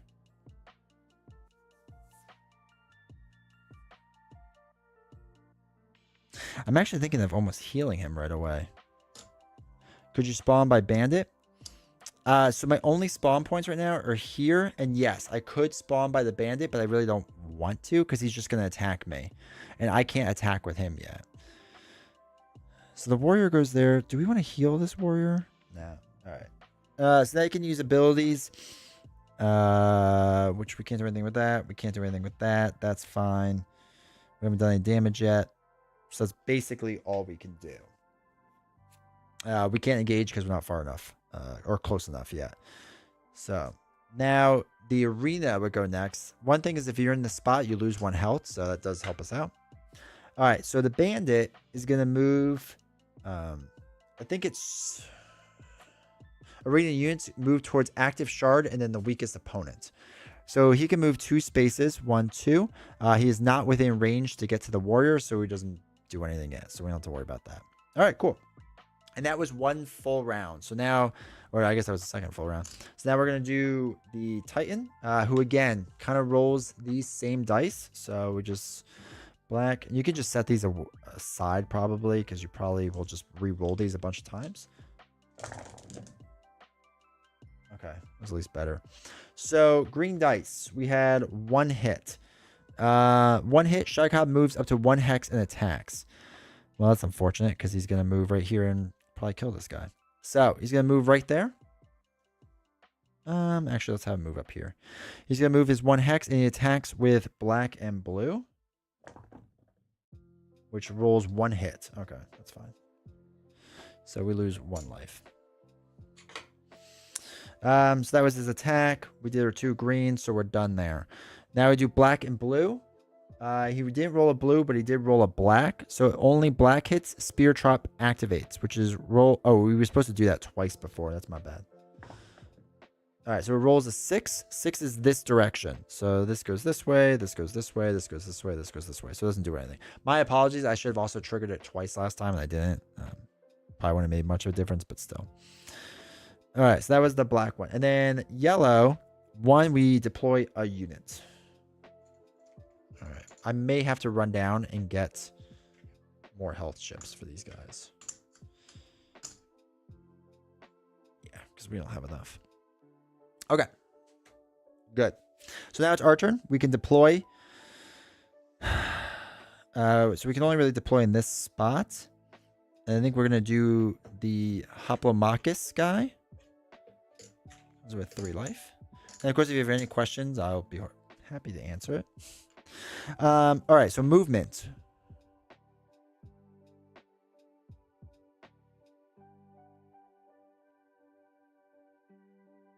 Well, he has regain or regen.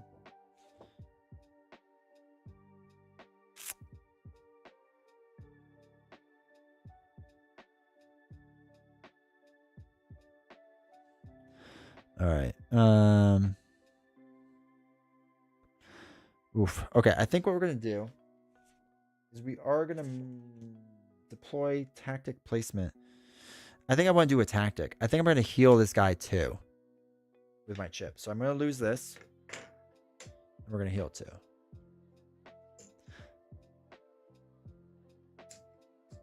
The Hoplomachus guy? I don't know. It literally says his name is Hoplomachus.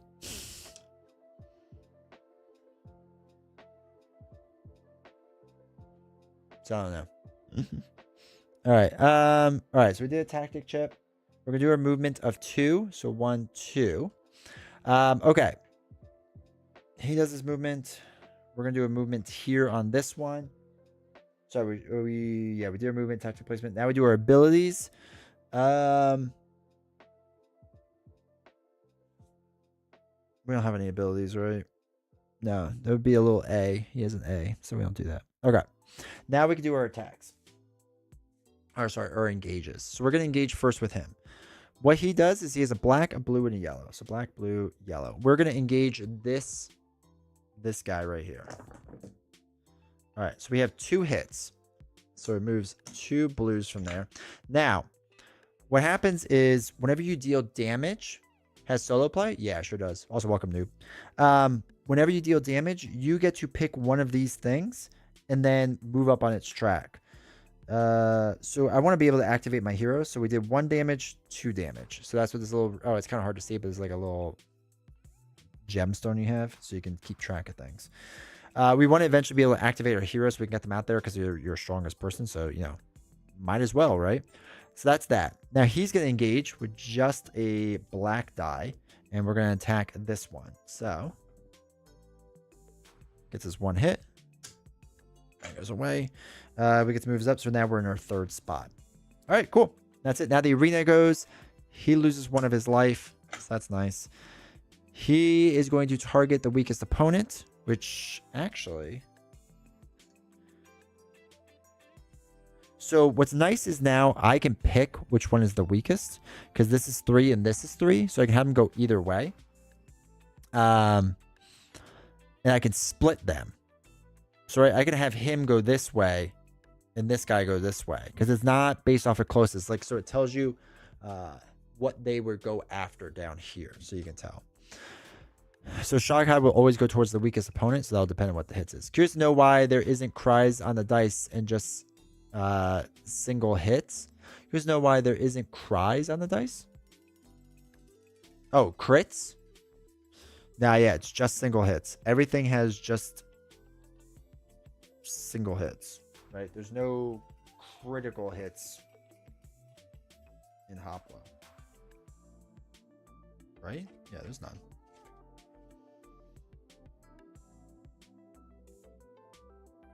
Yeah, there's only hits and misses. That's it. But yeah, they don't have critical for whatever reason. I'm trying to think if Victorum does, but I don't think Victorum does either. I think they talked about it, but they never did it. Okay. So we're going to have the bandit. First, he regains. No, actually, no. He would do movement first, then abilities. His ability is going to be to regain. We'll have him come down here. He's movement 1, 1, 2. He uses his ability to regain 1 life, which is fun. 20 strong. That's right. 20 strong does. That's right. All right, we're going to do his attack first. He's got 2 green dice, the 4-hit side dice. So he's attacking the warrior. Warrior. What is that? 1 hit. Warrior does 1, but we retaliate 1, and we do 1 back, which is nice. Now we've dealt a damage, so this goes up. So now this guy is going to attack. What's innate taunt? When an opponent adjacent unit attacks, it must attack this unit that has taunt. All right, so I have to attack this guy. Interesting. So he's going to, with a black die, it's probably going to be a hit. And it was. We take our 1 damage, and that's it. Actually, I probably should have switched these, but whatever. So that's that. Now it's the bandits, or not the bandits, the Shoghod's turn. So we're going to take our dice from down here. All right, so green was 1 hit. Moves 1 space and attacks. So we can now choose, like I said, which way we want to go. I'm going to put him down here because he's going to be able to kind of absorb everything, so I'm not too worried about it. So he's going to attack with a black and a blue die. It was just 1 hit anyway, so we lose 1. We're down to 1 life. Sad. All right, so that's all the green. Then we go to black and blue. Black missed, but the blue hit. So only blue hits. Each shard deals 1 damage to the opposing unit within 3 hexes of it. Well, that stinks. So each shard deals 1 damage to an opposing unit. So we're going to deal 1 here. Come out to play. And then he's going to deal damage here. We're going to do it on him. We don't have to do it on him because we can choose 1. And no one's within 3 hexes of these 2.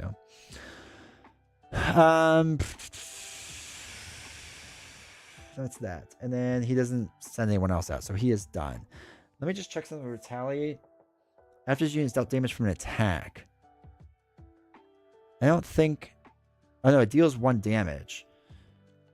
I don't know if it's an attack, though. I don't know if the shard damage is considered an attack.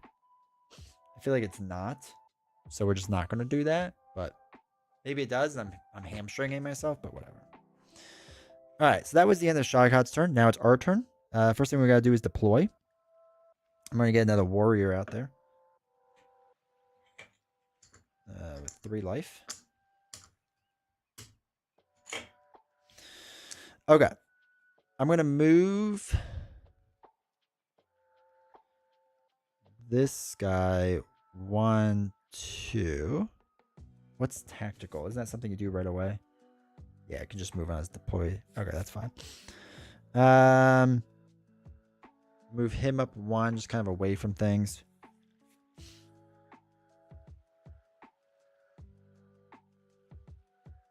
What's reposition? We might want to do that.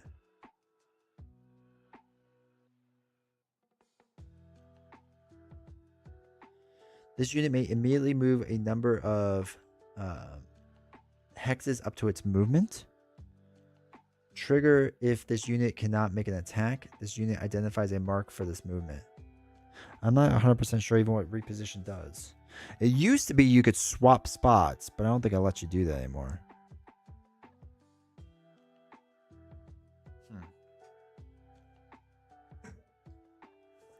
Reposition. This unit may immediately move a number of hexes up to its movement. Triggers if this unit cannot make an attack. The unit identifies a mark for this movement. Oh, I can basically remove more. Okay, I get what it's saying. If I can't attack something. But we can, so there's that. All right, so he has to attack him because he has taunt. Which is annoying. Okay.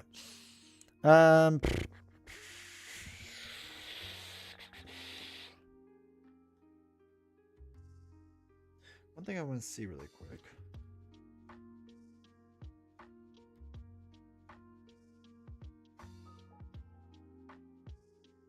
I just want to know a crowd favor when you get the chip. That's not what I wanted.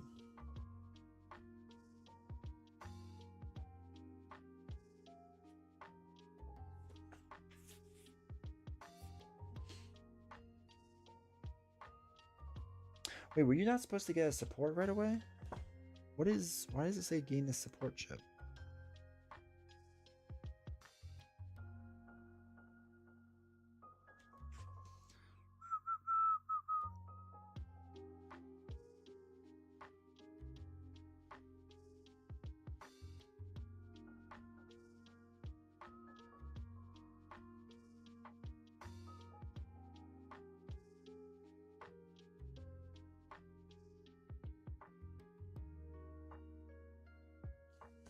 I guess this really doesn't do much. Just gain the support chip. That's what we normally do. So, all right. So we moved everyone. We have to attack now. Okay. All right, that's fine. So he is going to first attack this thing. So we need black, blue, yellow. Black, blue, yellow. We're gonna roll them.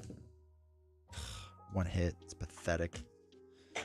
So we move this up. So we hit 5. So activate your hero. So now he's face up.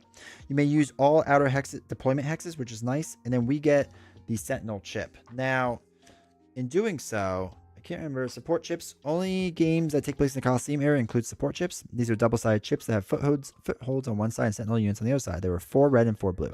Troops should use the support chips matching their side. Blah blah. When a troop earns a support chip, they place it in the arena immediately, choosing whether to place it as a foothold or the sentinel. The troop that places the support chip controls it. Placing a support chip granted through crowd favor does not count as a troop's deployment for that turn. Okay. So the powerful units, when a troop is placed sentinel, it may be placed on the available pedestal hex. Unfortunately, I don't think we have a pedestal hex, right?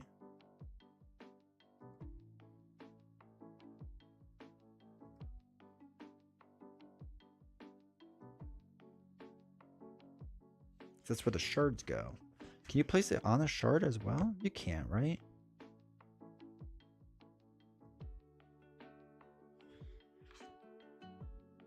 So that's the only problem with these. Is I feel like because the shards just sit where they are, I can't take them.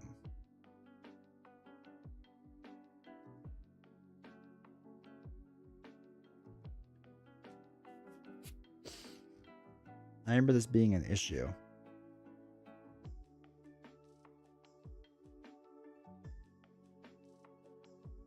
When a troop is placed on, it must be placed on an available pedestal. If there are none available placed, and the support chip must instead be placed as a foothold.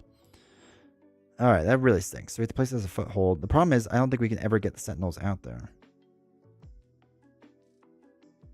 All right, so footholds basically are not units. They have no HP and cannot be attacked to defeat. When a foothold is placed, it is placed on a hex that is not a pedestal. The center deployment hex are currently occupied by opposing force. Only units on the footholds team may occupy that full hex. Full is deployment hex. Opposing units cannot deploy units into that one. Recall the units that...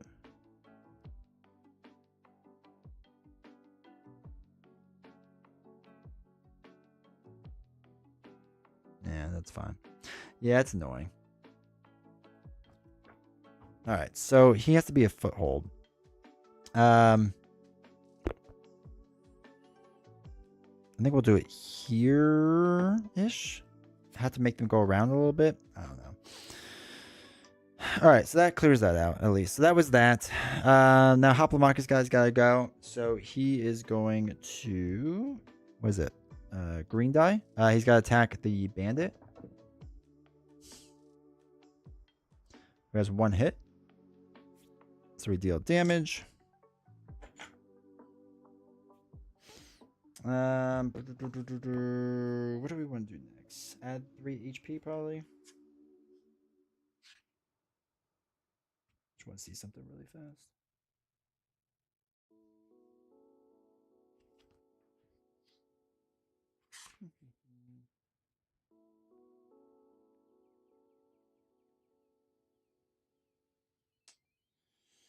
Just want to see something with shards. If you can pick up shards or not. I feel like I can't. Shards are ships with functions depending on the shards have an active and inactive. Some games shards can be equipped. Carrying a shard, equipped shards are not considered to be active or inactive. Yeah, so we can't really pick them up. Okay, so may move or flip a foothold each turn. I guess that's interesting. Is that we could flip. You may move or flip a foothold each turn. So I guess that's something we could do is place them out there and then flip them each turn. So we can get it to become a sentinel, right? That makes sense. You may flip a foothold each turn. I like the idea of that.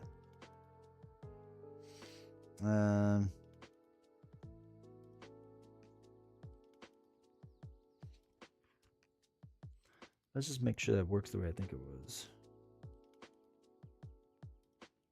Support chip on the above track and place in the arena even if it's...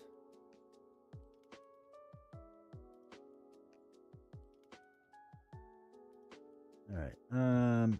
So during a tactic placement step of each of your turns, in addition to playing a tactic, you may flip 1 foothold you control to a sentinel or move a foothold you control to an adjacent hex. You may not move footholds onto pedestals. So yes, theoretically, sentinels powerful use. When a troop places a sentinel, it must be placed on an available pedestal hex. If there are no pedestals available, it cannot be placed. Yeah, I wonder if you can flip it though to become it. Probably not. You may flip 1 foothold you control to a sentinel. You may not move footholds on the pedestals. Well, it says you may not move footholds on the pedestals, so I feel like that's the way we can get around it is by flipping it. So we're going to do that.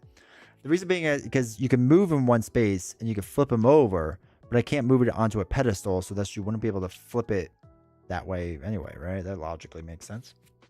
So we'll do our first one there. So that was this, right? 1, 2, 3, 4.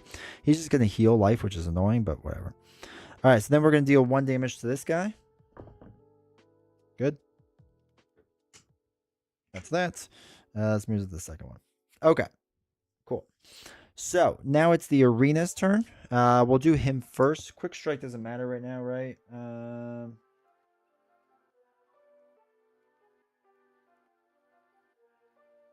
Oh yeah, that's just gonna deal. Okay, so Ruffian's gonna deal 2 damage to my guy. If we survive, we retaliate. We did not survive. Sad. Our guy's dead.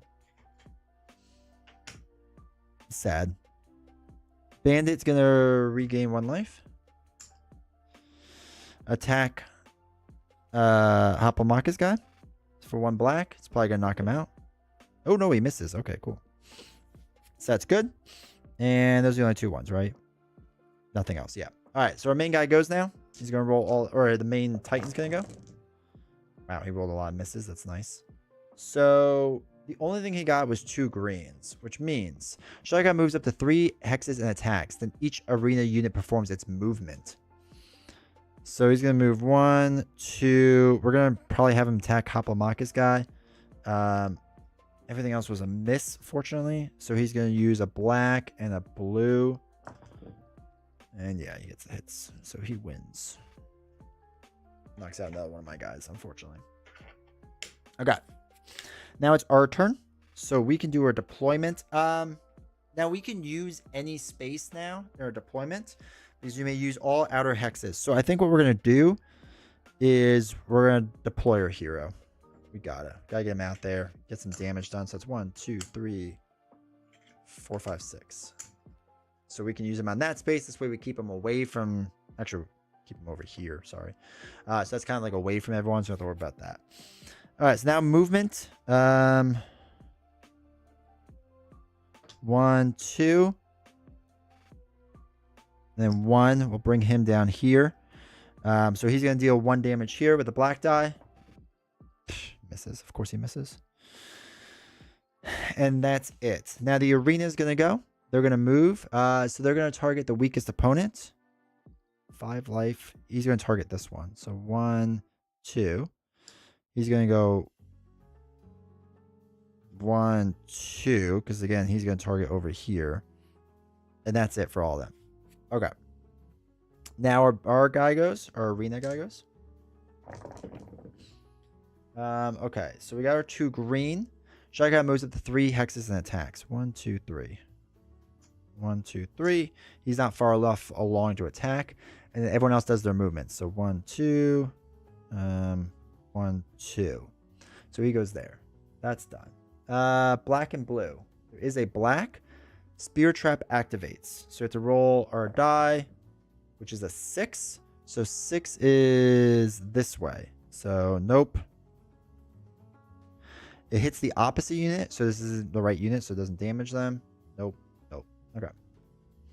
And then gold deploys 1 unit. Scufflaw. 2, 3. Okay. All right. They're out there. Now it's our turn. So hopefully you all got like the gist of how this works now. We're going to put the marksman in up there. 1, 2. Taunt. Okay, so movement. We're going to move him here. We're going to move warrior here. Warrior. 2, 3, 4, 5. Actually, no. We'll move the protector. No, he's fine right there. He's going to have to attack him anyway, so. All right, so let's do our attacks. So first strike, he's allowed to attack right away with first strike. So first strike states that this unit can attack or use its special on the turn it is deployed. Our attack range is 2. So we can't hit this one, but we can hit this one. So we'll roll a black and a yellow die. He's attacking here. Come on, give me 2 hits. All right, 1 hit. That's fine. So that's up to 3. Our main guys now, our heroes, going to attack. We can finally do some damage. 1 of each dice. That's not a red one. Are you kidding me? Only does 1 hit. It's pathetic. The 4. Warrior is going to attack with black, blue, yellow, not a green. Okay, this is really bad. So that does that. Okay, so we get the Sentinel foothold now placed out here. Let's place that here. And come tactics phase, right, is what we said. We can flip it over. Or tactical placement. We can flip this guy over then to start dealing damage. Oh, wait, he has to go, right? This guy hasn't gone yet. So he rolls 1 black die, which I don't think we've done much with. Okay, he hits. I'm sorry, he has to hit this guy because he has taunt. So let's do add 3 HP. No. No, let's do place this hero. Okay. Arena units now go. They lose a health from being on that center spot. 1, 2. 1. Actually, wait. No, they're the weakest unit now. So 1, 2. 1, 2. She can attack there. We'll deal with that in a second.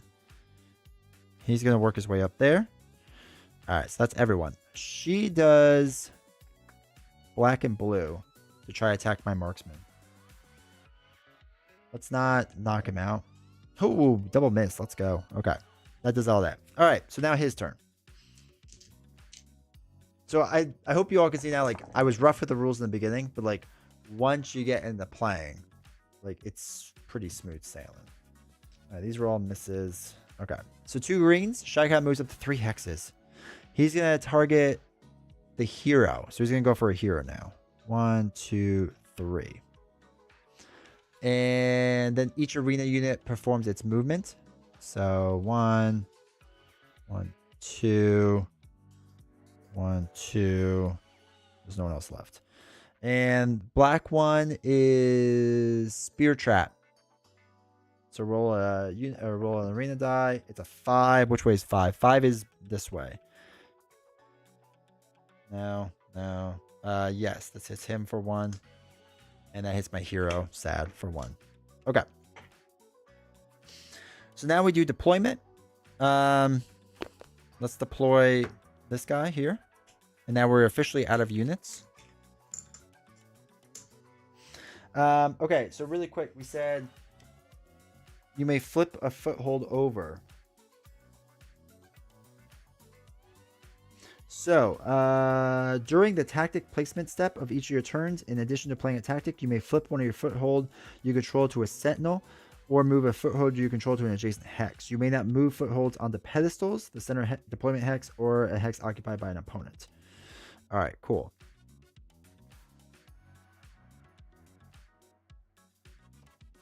So, I think we can just flip him, right? Is what it's saying. That makes sense to me. I feel like you can't do this, but I don't know. Rules aren't explained well. Rules not explained well. So they would flip over.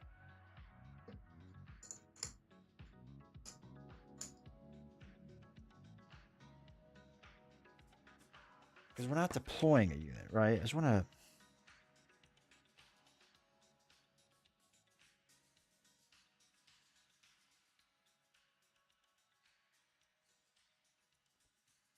Let me just make sure. Yeah.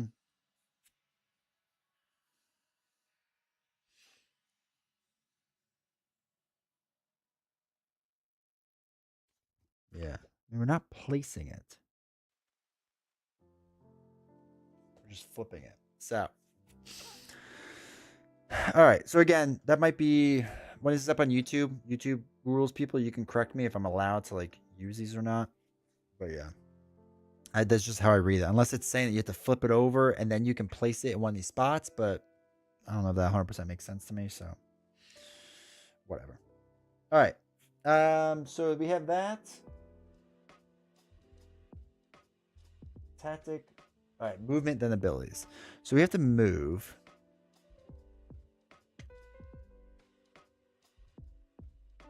I'm going to move him 1. The reason being is because I'm going to attack this guy with him. And I don't want to get hit by quick strike. They can't move. Let's move him 1 here.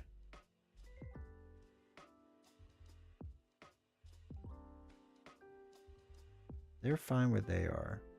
He's fine where he is. Okay.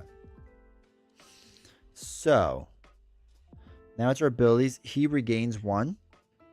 1, 2, 3, 4, 5. Yeah, he regains 1. Okay. First thing we do is marksman is going to hit him. Hopefully. God, hopefully. Black and yellow. Okay, thank God. All right. So he knocks out the ruffian. He is knocked out now. I don't think he goes back into the bag. Oh, no. Return into the bag. Okay. He goes back in the bag. We did damage. So that moves up 1. Which is good. So our main guy is going to destroy this shard, hopefully. So we get 1 of each of the attack dice. Please, big hits. Big hits. Are you kidding me? How bad are we? This moves up 1. All right. Then that's all done. Like again, assuming he can attack. Well, let's do these first. Let's do a green one. He's going to attack this guy for 1. Perfect. He's going to attack 1 with black. Perfect. So now we hit 5. So we can immediately get this chip and place it in our camp. So we can't deploy him yet, but at least he's there. And then now the warrior is going to attack here. Black, blue, and yellow. Oops. 1 hit. All right. So we'll do add 3 HP to a unit. That could be useful. All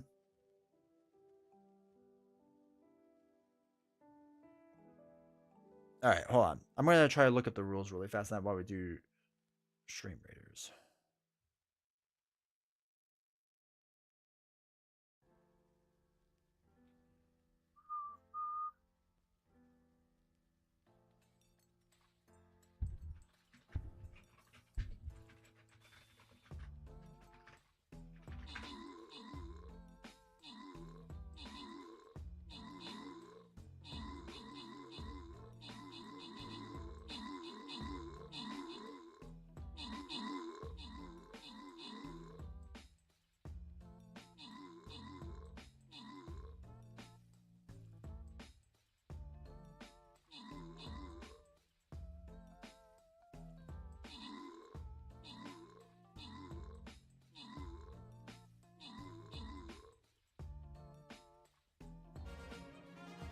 All right, so glancing at actually, a second.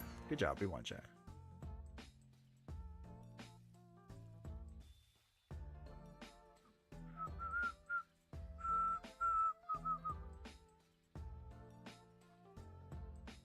Come on.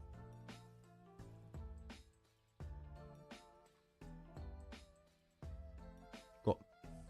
Okay, so I glanced at the rules really fast, or some questions online, and they're saying that you can just flip them and place them here, so we can use them. So let's go, winning. So he's going to attack for 4 and attack this guy, so it's blue and yellow, which are weak, so we'll see if they hit. They don't. Classic. This guy has to attack this guy. All right, so hits him for 1 at least. I mean, he's going to regain it, but whatever. All right, so that's good to know. That actually is like really useful, so cool. So now it is the arena's turn. So they're going to move. He moves. He's going to move towards the weakest unit. That's it, right? There's just the 2 of them. Yeah. All right. So she's going to attack the archer with a black and a blue. Double hit, so that kills him. Sad. He can't do anything, right? So they're now going to target somebody else, probably over here. Or actually, one of these units probably first. So that's that. Now it's our main guy's turn. Okay. I have rolled double greens every single time. I haven't rolled green for myself, but I've rolled it for the enemy every single time. Shotgun moves up to 3 spots, so he's going to go up here. I'm going to put him, actually, I'll put him right here. And then these all are going to attack too. Actually, I'm going to put him 1, 2. No, that's fine. Put him right here. So arena is going to go towards active shard. There is none yet. All right, so he's going to attack. What is it? Black and blue. 1 hit against my guy, which is fine because we're going to regenerate that. So. All right, so then we do black and blue, which means spear trap. We do it twice, right? Yeah, so let's roll 2 of the dice. A 5 and a 4. We'll do 5 first. So 5 is this way. So 1 damage to this guy. Ugh, 1 damage to my hero. And that's it. And then what was it, the other one? 5 and 4. So 4 is straight down. Those aren't mine. No. Okay. So that's all them. And he doesn't deploy no unit. Cool. So now we deploy. We're going to deploy our new hero guy. Super excited for that. 1, 2, 3, 4, 5, 6. Perfect strike, first strike, and tactical. What's perfect strike? When attacking, if this unit rolls hits on all its attack dice, it doubles the total damage. Wow, jeez. And first strike, he can attack right away, but there's nothing really to attack right away, so we're not going to do that. Though I guess theoretically, actually, what we could do is we can deploy him here. And he's got first strike, so we can attack right there. Oh, wait, no, he can move right away, though.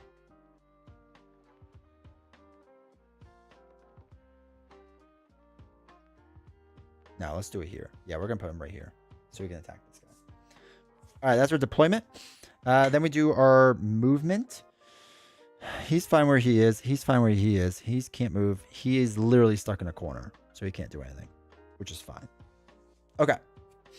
No footholds to flip, so we're fine. All right. He gains a health. I'm going to work, I think, bottom up now. So 1, 2, 3, 4. I'm going to have...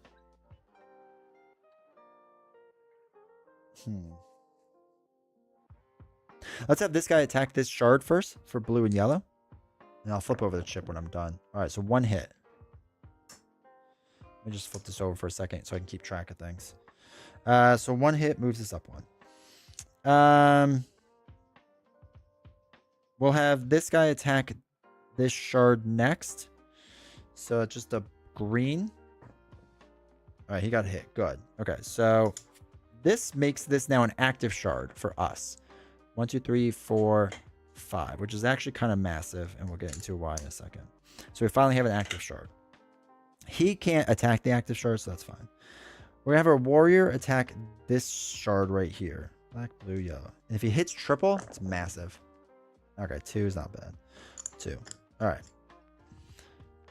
1, 2. We add 3 HP to a unit. I can't remember if you can go over your max amount. But I'm going to add the 3 here. Can we add more than a max amount?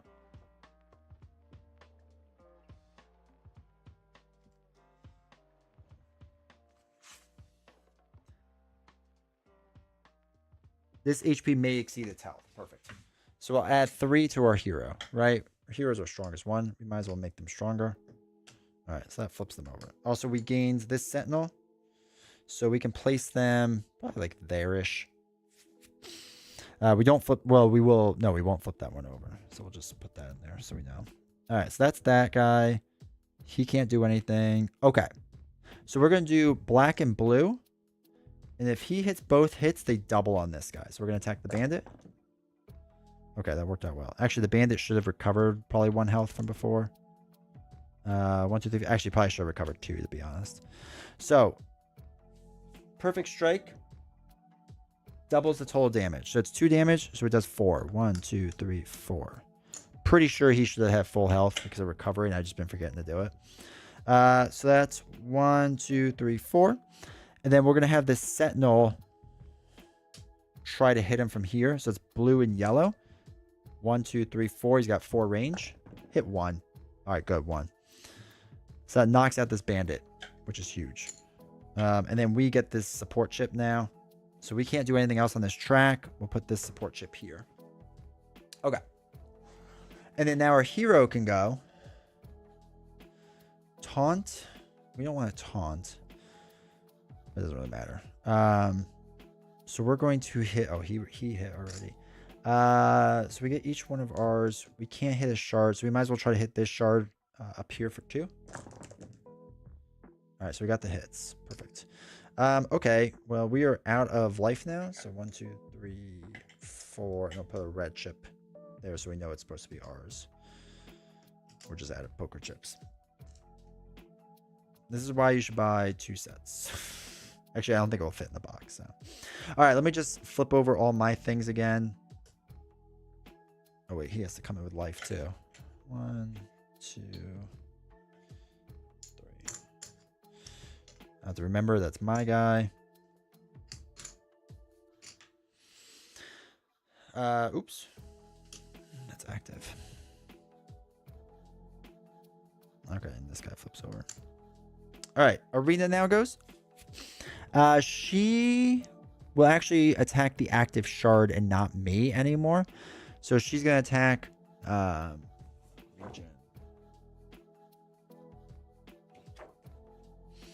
for black and blue. Attack the shard. Of course, she does 2 damage to it. Okay, cool. That was it for her, right? They don't have anyone else. Okay. So now he goes. We roll his usual dice. Come on. All right. So we rolled 2 hits again every single time. He moves. He's gonna attack the hero, and she's gonna attack the active shard. So he's going to attack with, what is it, black and blue on my hero. Double hit, of course. Of course, of course. And then, okay, so we got the gray one, which means you do now Spear Trap. Spear Trap is you roll an arena die. Okay. It's a 3. So 3 is going to be this way. So this would hit me, but I'm not an enemy unit. Doesn't. Ugh, this hits me. Okay. And we did that. So that's the end of him. Now it's our turn. So we can't even attack him. We need all the shards to trigger, basically. We need the blue dice to hit, really, because that's what's going to help us a lot.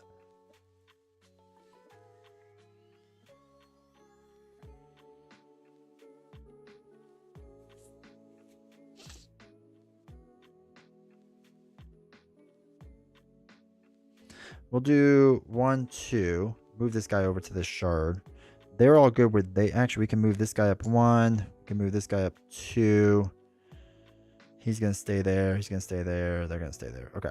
So we need to hit these. So 1, 2. He doesn't go far enough. Sentinel's going to try to attack this shard with a blue and a yellow. Please hit 1. Okay, you got 1. So now, this is now active. 1, 2, 2. 3, 4, and we'll put 1 red so we know it's ours. Oops. So that's active. Now we want this guy to attack. Black, blue, yellow. Hit for 1 time. Got it. And we have nothing left to do in here, so we don't activate any of that stuff. So this is now flipped over to our side. 2, 3, 4. So basically, we want the shard stuff to trigger because he's only got 5 life. So we just need to get hit by shards 5 times. Our guy would regain 1 life. I think we're going to say we don't go over a maximum life. I don't remember if we do or not. We're going to deal damage to that guy, gal, whatever her name is. So 4 damage. 3 hits, knocks her out. Easy. Easy peasy. All right, we are basically in control, but we need him to trigger the shards because the shards will hit him. The problem is the only shard that's going to hit him right now is this one. If it does like nearby. He's actually in a perfect spot not to get hit. I'll probably start moving my hero away so he chases my hero. All right, so arenas do nothing. Now he goes. Come on. Roll blue. All right, good. We got a blue. Oh, good. Look, he moves and attacks. So where's the 3 spaces? Shy Guy is going after the hero. So we're going to move him here. Because more things will hit him. Actually, no. We're going to move him here. Because we can get this one to hit him. This to hit him. And that's it. Okay. So then he's going to attack my hero. What is it? Black and blue. For 1 hit. 1, 2, 3, 4, 5. Okay. So we're back to regaining life. That hits for 1. What's he got?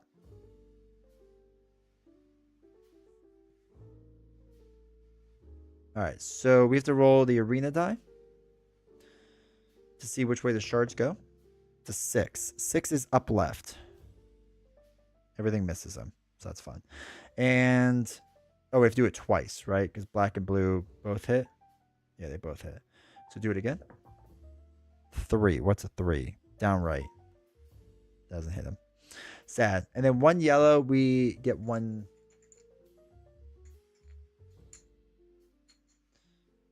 brigade. So he comes in with 3 life. We're gonna have to take him out. Actually, this guy can just take him out right. Okay, well, honestly, there's not much we can really do. We can run away with our hero. So 1, 2 movement, I guess.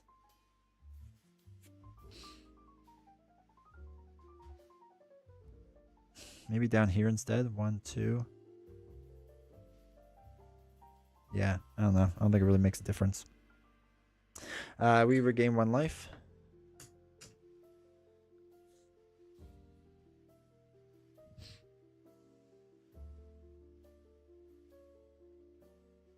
And I guess everyone else just like attacks this guy in the middle. Right? Might as well. So he's going to hit him. Black and blue. That's a perfect hit. So it knocks him out. Does 4 damage. So that was fun. Thank you for playing. That's it. All right. Now it's our Titan's turn. God, double greens. He moves. Let's move him here. No. 1, 2. No. There. I don't know where I wanted to move him. Let's move him here. So now he's going to attack me. Black and blue. 1 hit. Of course, blue hits now. So he hits me for 1. We're going to heal our guy in a second anyway. He's not going to recover. That's that. Black and blue is going to do the spear trap twice. 4 and a 6. Oh, 4 is good. All right, so 4 is going to hit him once. And 6 is not going to hit him. But at least we did 1 damage. So that's positive. And that's the end of that. All right. Our guy can move and heal more. We're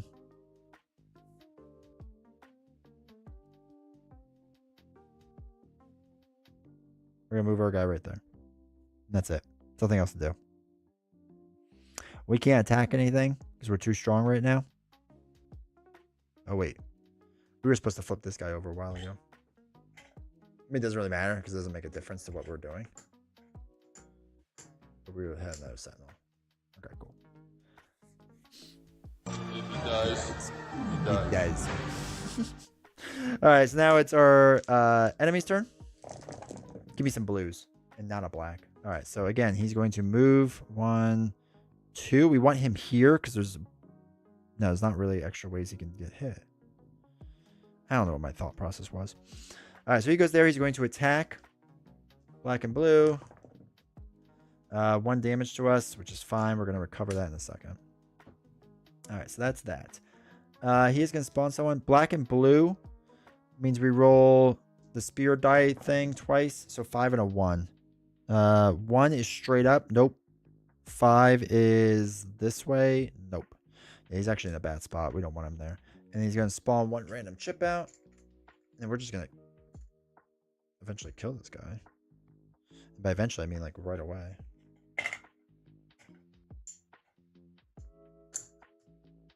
All right, cool. All right, our turn. All right, so I actually want to move here, and we want him to move here. 1, 2, 3. Yeah, that's what we want. Okay, that'll be good. He goes there. We're not going to move anyone else. It's pointless. He's going to attack her. Black and blue. Perfect again. Let's go. Okay, 1 hit's not bad.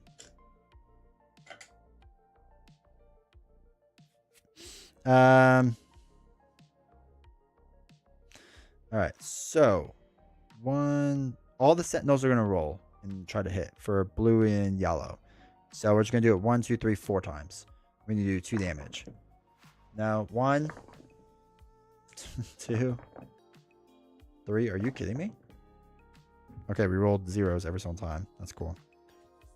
All right, we really didn't move anyone, so we really can't do much with that. Oh, well. All right, so it's their turn. They're going to go, and they're going toward the active shard. We're going to have her go this way. 1, 2. She's going to strike this one. So it's going to be blue and black. Going to try to hit the shard. She hits for nothing, so that's a win in my book. All right, now our enemy's going to go. Our Titan's going to go.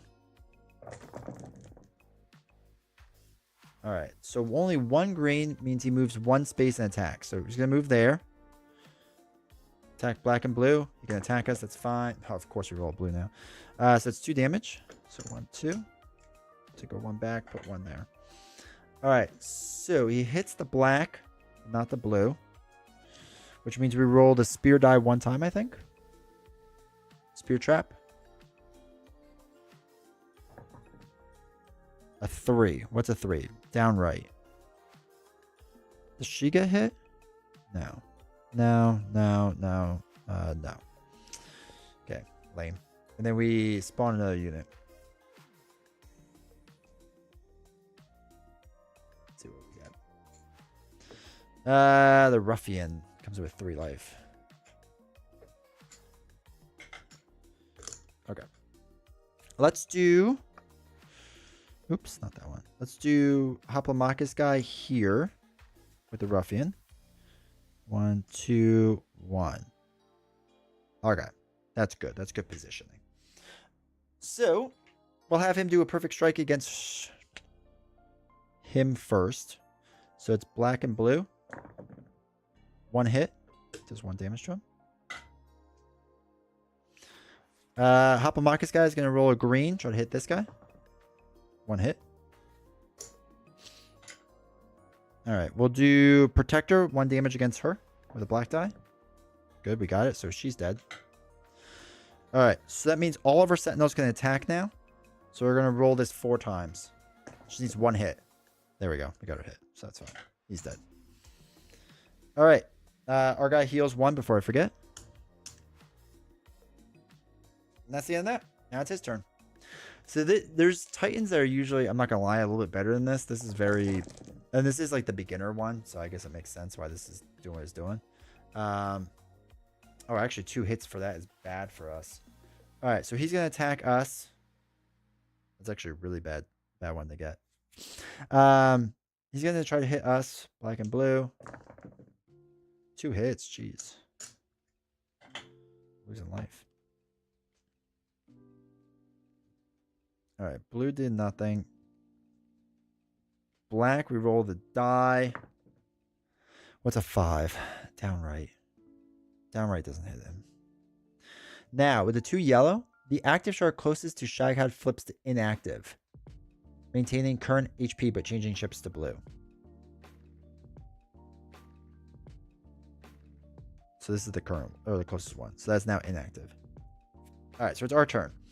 Well, this gives us something to do now, right? We'll go 1, 2... 1, 2. Move him up here 1. Move him around here 1.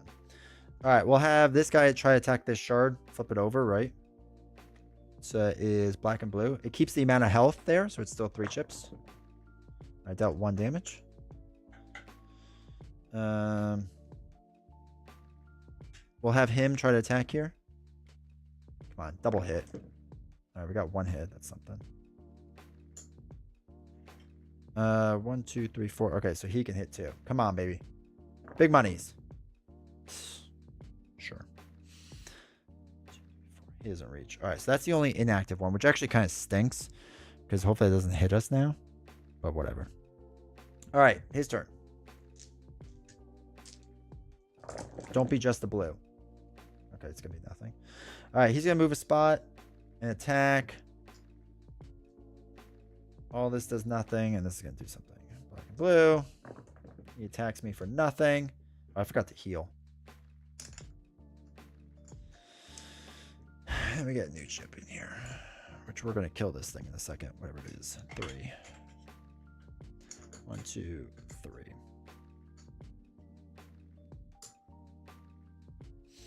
All right, our turn.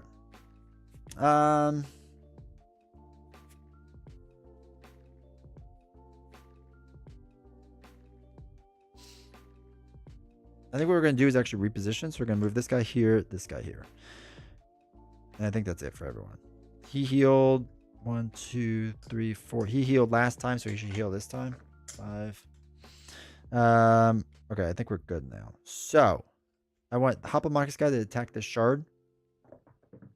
Oh, come on. All right, we're going to have this guy try to attack that shard. Get a hit. This guy. All right, good. We got a hit. So this flips it over. 1, 2, 3, 4, 5. It's finally active again. He's going to attack this guy. Double hits. Come on. What a joke. He's going to attack him. Black and yellow. Okay, we got 1 hit. That's good. He's going to try to attack him. You just get 1 hit. Okay. He's going to attack him now. Okay, there's 1 hit. Good. So he's going to kill himself anyway, so that's fine. Because he's on the center spot, so he dies because you lose 1 health on the center spot. Love the dice tower. Haven't played this game. Know very little, but the components are stunning. Dude, the components are amazing. Okay. Enemies dice. Okay. He's going to move and attack.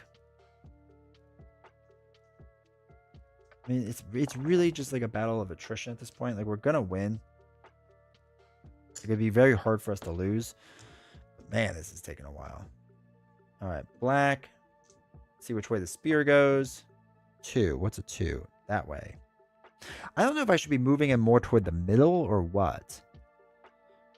Like, is there a spot in hexes that attack multiple? No, there isn't, right? Actually, it could be like here. Maybe I want him here. Or here. Either one of those will work. All right, we might have to do that. That gives us more options. And then we put out a new unit. All right, she's got 3 life.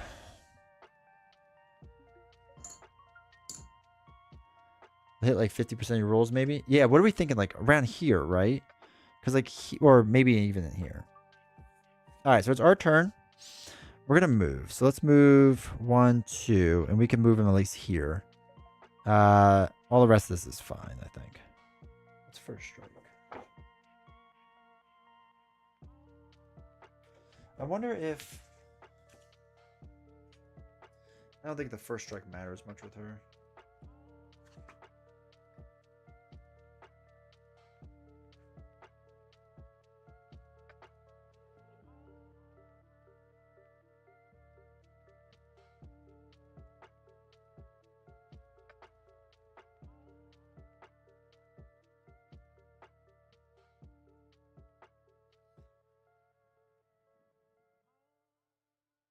I tighten the fix.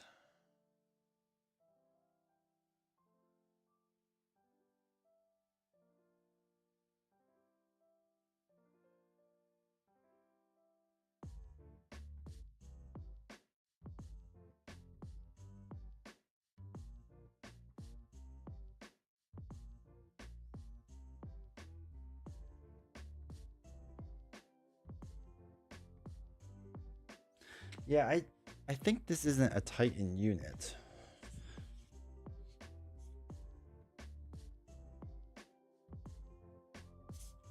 I don't think so. I think it's an arena unit. I always get that confused, but... Alright, so they're out there. What do we say? It's our turn now? So we move that there. This is fine where it is. That's fine where it is. Okay. We'll have this guy attack for 2. See if we can get... Or attack for the 2. See if we can get the double hit. We do. That's 4 damage. Knocks her out. Like, because I think what would happen, too, is if they're Titan units, they act differently. Like, based on what the chip is. But the arena chips will move based on the arena thing. It just, like, stinks because, like, her first strike should have, like, felt like done something. But it never can because I'm just, like, smashing her before she has a chance. All right. So that's that. We can't do anything. Cool. Oh, we forgot to heal our guy. That's what's gonna kill me is I forgot to heal. Okay. Oh my god. Okay, it's gonna flip over a shard again. All right, we'll be able to finish that. 1 green is he's gonna move up to 1 hex and attack. Okay. Attacks for 1. Okay. This is going to do the whole rolling of the thing, which is a 2. Which is not going to hit him.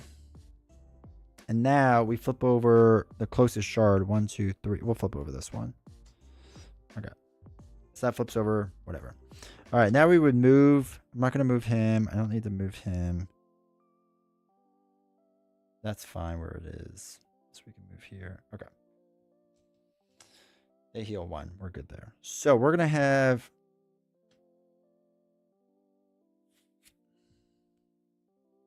our guy just sit there. Hoplomachus guy's going to attack this with a blue die.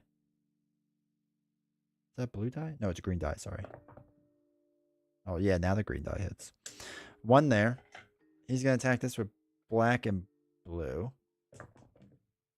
All right. So that's 4 damage. So this flips over. All right, this is already back in our court now. This guy's just so strong. All right, that's that. All right, what we need, 1, 2, 3, 1, 2. What we need is him to not hit black, but hit blue. He has not done this combination yet. And if he does, then we just do 2 damage easily. Oh, hey, You will it into existence and it happens. All right, so he's going to move one spot. So that's still 1, 2, 3. 1, 2, 3. Okay, cool. Yeah, that's good. So he's going to attack my guy now. We're going to be flipping a shard soon, which stinks, but that's all right. So, black and blue, he's going to attack my hero for 1 damage. I'm going to leave that on because we're just going to heal it in a second. All right, so no black, but a blue, which means each shard deals 1 damage to each opposing elite unit within 3 hexes of it. Oh, these aren't elite units. I shouldn't have done damage to that, but that's interesting. So 1, 2, 3 does damage. This does 1, 2, 3 does a damage. All right, he's only got 2 life left. If that happens again, then we win. Now these two flipped over, or these two flip over an active shard. We're gonna do this one because it's gotta be the closest one, and we can flip that pretty quick. Our turn. We're not gonna move anything else. He would regain his 1 life, so we're done there. And then him, we're gonna have attack that shard chip for a green, which is 1 damage. And then this guy's gonna attack. Be a double hit again. Okay, it's just 1. Sad. Then what we're gonna do is Sentinel's gonna attack there. 1, 2, 3, 4. Okay, we could do Sentinel twice, so we'll do it twice. 1 hit, 2 hits. All right, he's got 1 life left in inactive. And that's all we can do, unfortunately. You know what's gonna happen now? Now is when he's gonna roll the thing. But oh well. No, he didn't. Okay. So green is he moves 1. We're good with that. He's going to attack us and then bring out a new unit. Okay. So he's got to attack us. Deals 1 damage. We're just going to heal it back, so I'm not going to worry about that. He's going to bring out the 1 unit, which is going to be an arena unit. With 5 life. Oh, this guy's a beefy boy. 1, 2, 3, 4, 5. And he regains life. Okay. All right. First thing we're going to do is we're just have this Hoplomachus guy attack there. So green die. Of course he misses. We're gonna do Sentinel there. All right, hits. Cool. So this is now active. 2, 3, 4, 5. Okay. He's gonna try to hit him. Black and blue. Let's see if we get a perfect hit. Okay, both misses. Cool. Oh, we should have moved some of these guys. So we're going to do Sentinel twice onto the bandit. 1 hit. 2 hits.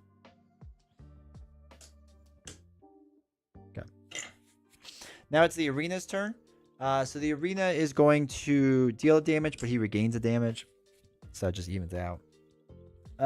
So arena units will go after an active shard. These are going to just come down here. And we'll have him attack the protector. 1 black die deals 1 damage to him. That's fine. All right. Our guy's turn. Not our guy, our bad guy. 3 movement and attack. He's going to move 1. So we got to do an attack now. Black and blue onto our guy. It does 2 damage. So we'll just remove the 1 because we're going to heal 1 back. So that's fine. And it wouldn't knock us out. Okay. So these go away. The 1 black die allows us to roll this guy. 1. Which direction is 1? This way. Doesn't hit. And then he deploys a new unit. Sad. See, now it's getting tricky again.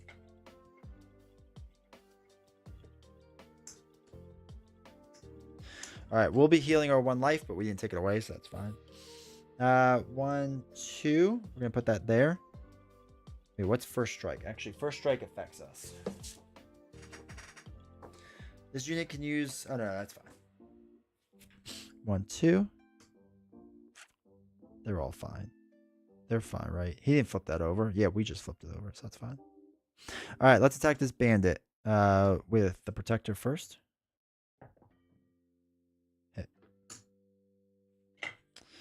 Warrior's going to attack. Black, blue, yellow.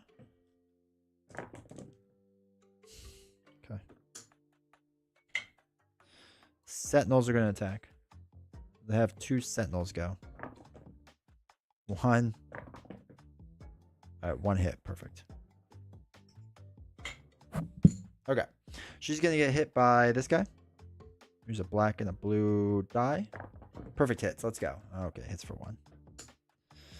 And then we could do this sentinel and this sentinel to try to hit. Get 2 rolls for that. This is a double hit. Let's go. All right, Titan turn. Come on, baby. Just roll a blue without a black. Blue without a black. Or just another black. All right, so he's going to move. That's it. Or he's going to move. He's going to attack us. Of course, a double hit. Okay, so we regain 1 of those life. We're going to have to, like, move soon, unfortunately. So now we're going to roll this, see what direction the spears go. 4 is straight down. Hey, okay, we hit 1. So that's huge, actually. So now just 1 more damage on him and we win. He didn't roll any yellow. So that's good. All right. Our turn. He heals us 1. We're already good. There's no enemies left. So that's it. All right. We can't really run away. Now, if he does 2 damage, that's okay. That won't matter. Because we got 3 life. Okay. If he does more than that, we might have to start running away. Alright, so he's going to attack. And do all this stuff as well.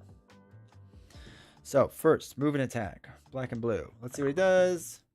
1 hit. Okay, so it's only 1 and we'll gain that 1 back, so that's fine. Black and blue, which means we roll 2 arrows. We need a 4 to win. Yeah, 4 wins. That's it. 4, straight down. Knocks him out. Hey, there we go. So I told you, it was just a matter of time. So that was that. And then he would spawn 1 more unit and we'd slaughter it. It wouldn't even be fair. But hopefully we didn't make too many mistakes there. And hopefully it shows you the rough idea of the game. This Titan was very, very simple. I think this is like literally the first Titan to like fight against. So it's like really straight to the point. Really easy. Nothing too crazy. But it gets you a good feel for the game and kind of like how the process is and how the flow of the game is, which is pretty cool. All right. Let's look at this.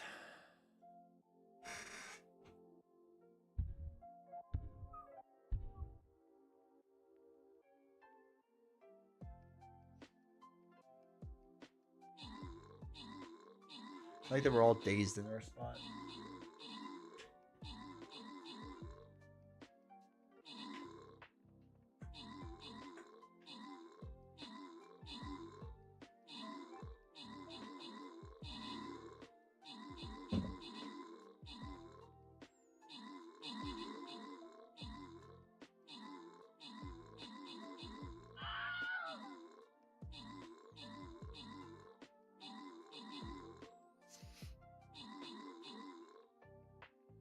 Holy cow.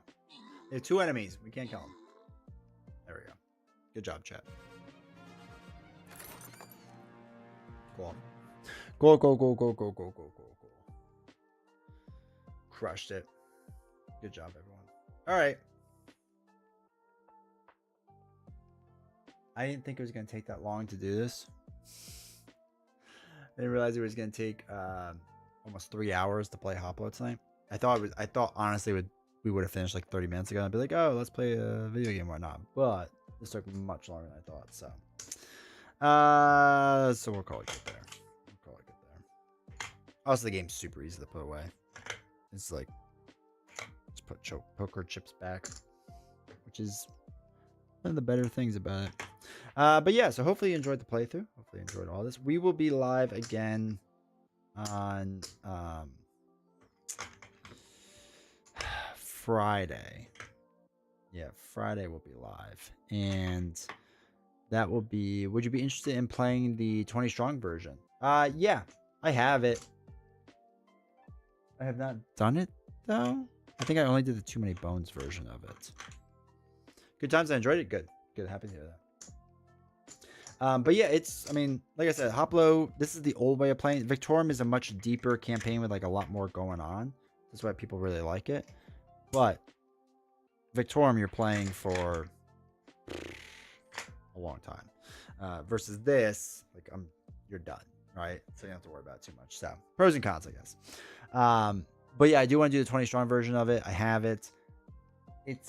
I've done too many bones, and I've done the other one, but I don't think I've done the Hoplo one. Or I tried the Hoplo one. There was nothing against it. It's just like I just didn't mess around with it enough. You know what I mean?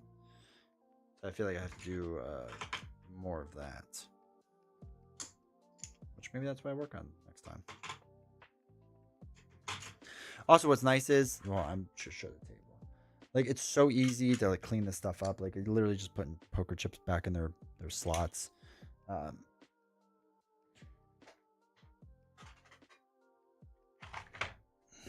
Like, this is probably one of the nicest things with Hoplomachus, and Victorum is like this too, where you're just putting poker chips back where they belong, and that's really it. I feel like we're missing 1, 2, 3, 4 tactics. Takes a week if you're lucky. I know. Victorum takes a while. And again, very enjoyable game. Just prepare yourself. You know? Prepare yourself for a long game. But I'm excited for the extra, because I think the new games come with all the extra chips and stuff, right? So I'm excited for that, because I think it'll be fun to get all that going. They just have more options and stuff. I don't know. Is the new expansion just all Victorum stuff? Or is it other stuff too? That's right. A bit brutal, but great. Yeah. Yeah. There are times it gets a little rough. Alright. Put all the metal dice in their home.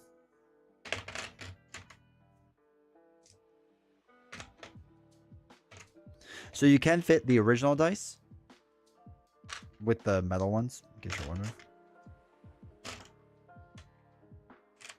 Wait, I know you can do this. I had them all in here.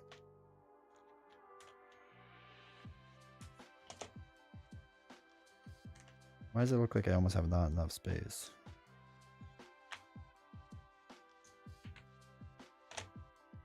Wait a minute. We definitely had enough space before. Oh no, we didn't. We didn't. We had to keep these out. That's right. I forgot they were slightly off. These I'll just put here. Pandora's box has stuff for Victorum and Remastered. Okay. I'm excited for it. I always liked in the original Hoplo stuff, I always really liked the Titans. Like what we just did essentially. In original Hoplo, they were tough. Like holy cow. I know some of these are tough too, or can be pretty tough. So it's also like kind of on me, but I should have gotten another bag. I have to get another one of these bags. I don't want to pay for it. Probably gonna have to.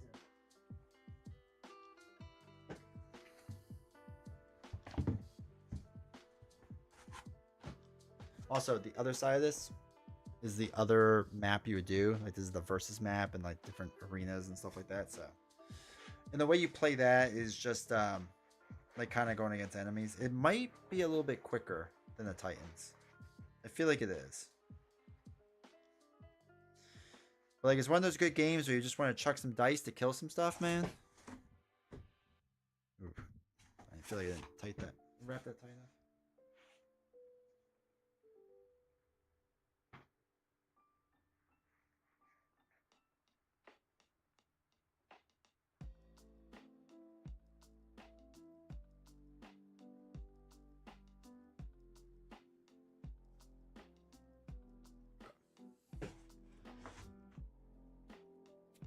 Just looked at your history for too many. Yeah, you play.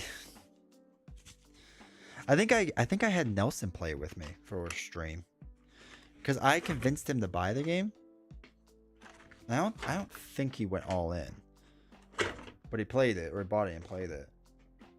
I think we did a stream with it because we did one of the gear locks, and it was the riddle one. I was like, I need someone to play it with me. And he's like, yeah, I'll do that. Oh wait, we need these. Let's put that there for now. But yeah, it fits well. Got a little extra room.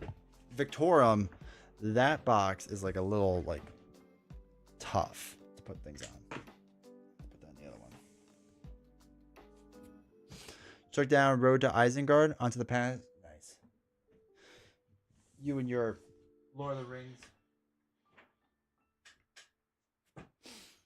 Crazy Lord of the Rings stuff you got going on.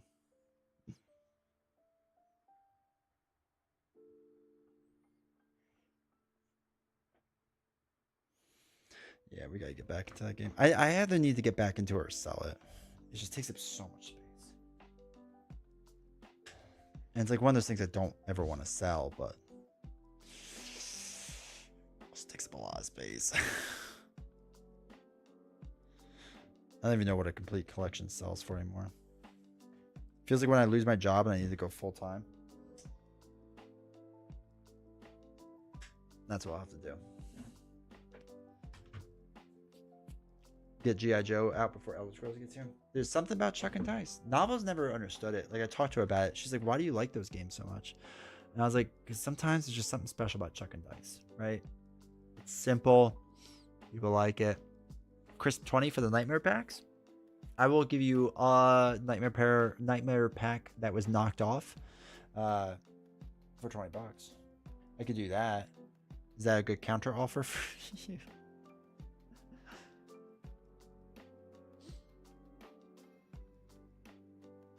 All right, chat.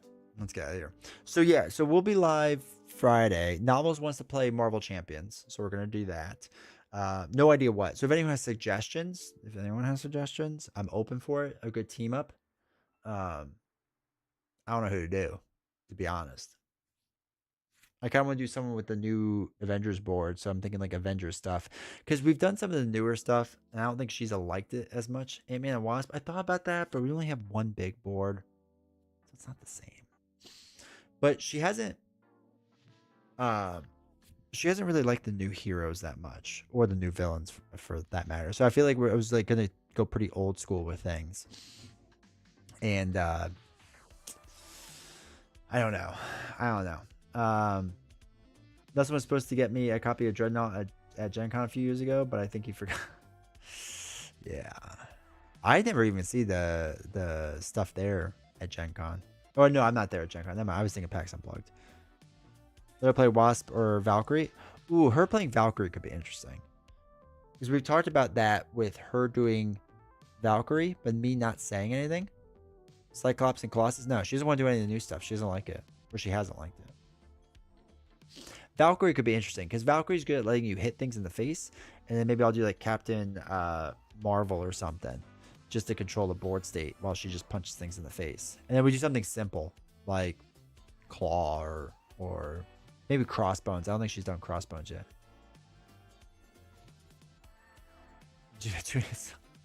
No. I have no interest in doing Cyclops or Colossus. So yeah, that's what we're going to do Friday. And then, yeah, then I'll be around next week. Go Bills on Friday or on Sunday. But yeah, I'll be around next week. And then after that's when I'll be gone for a week. But that's all right.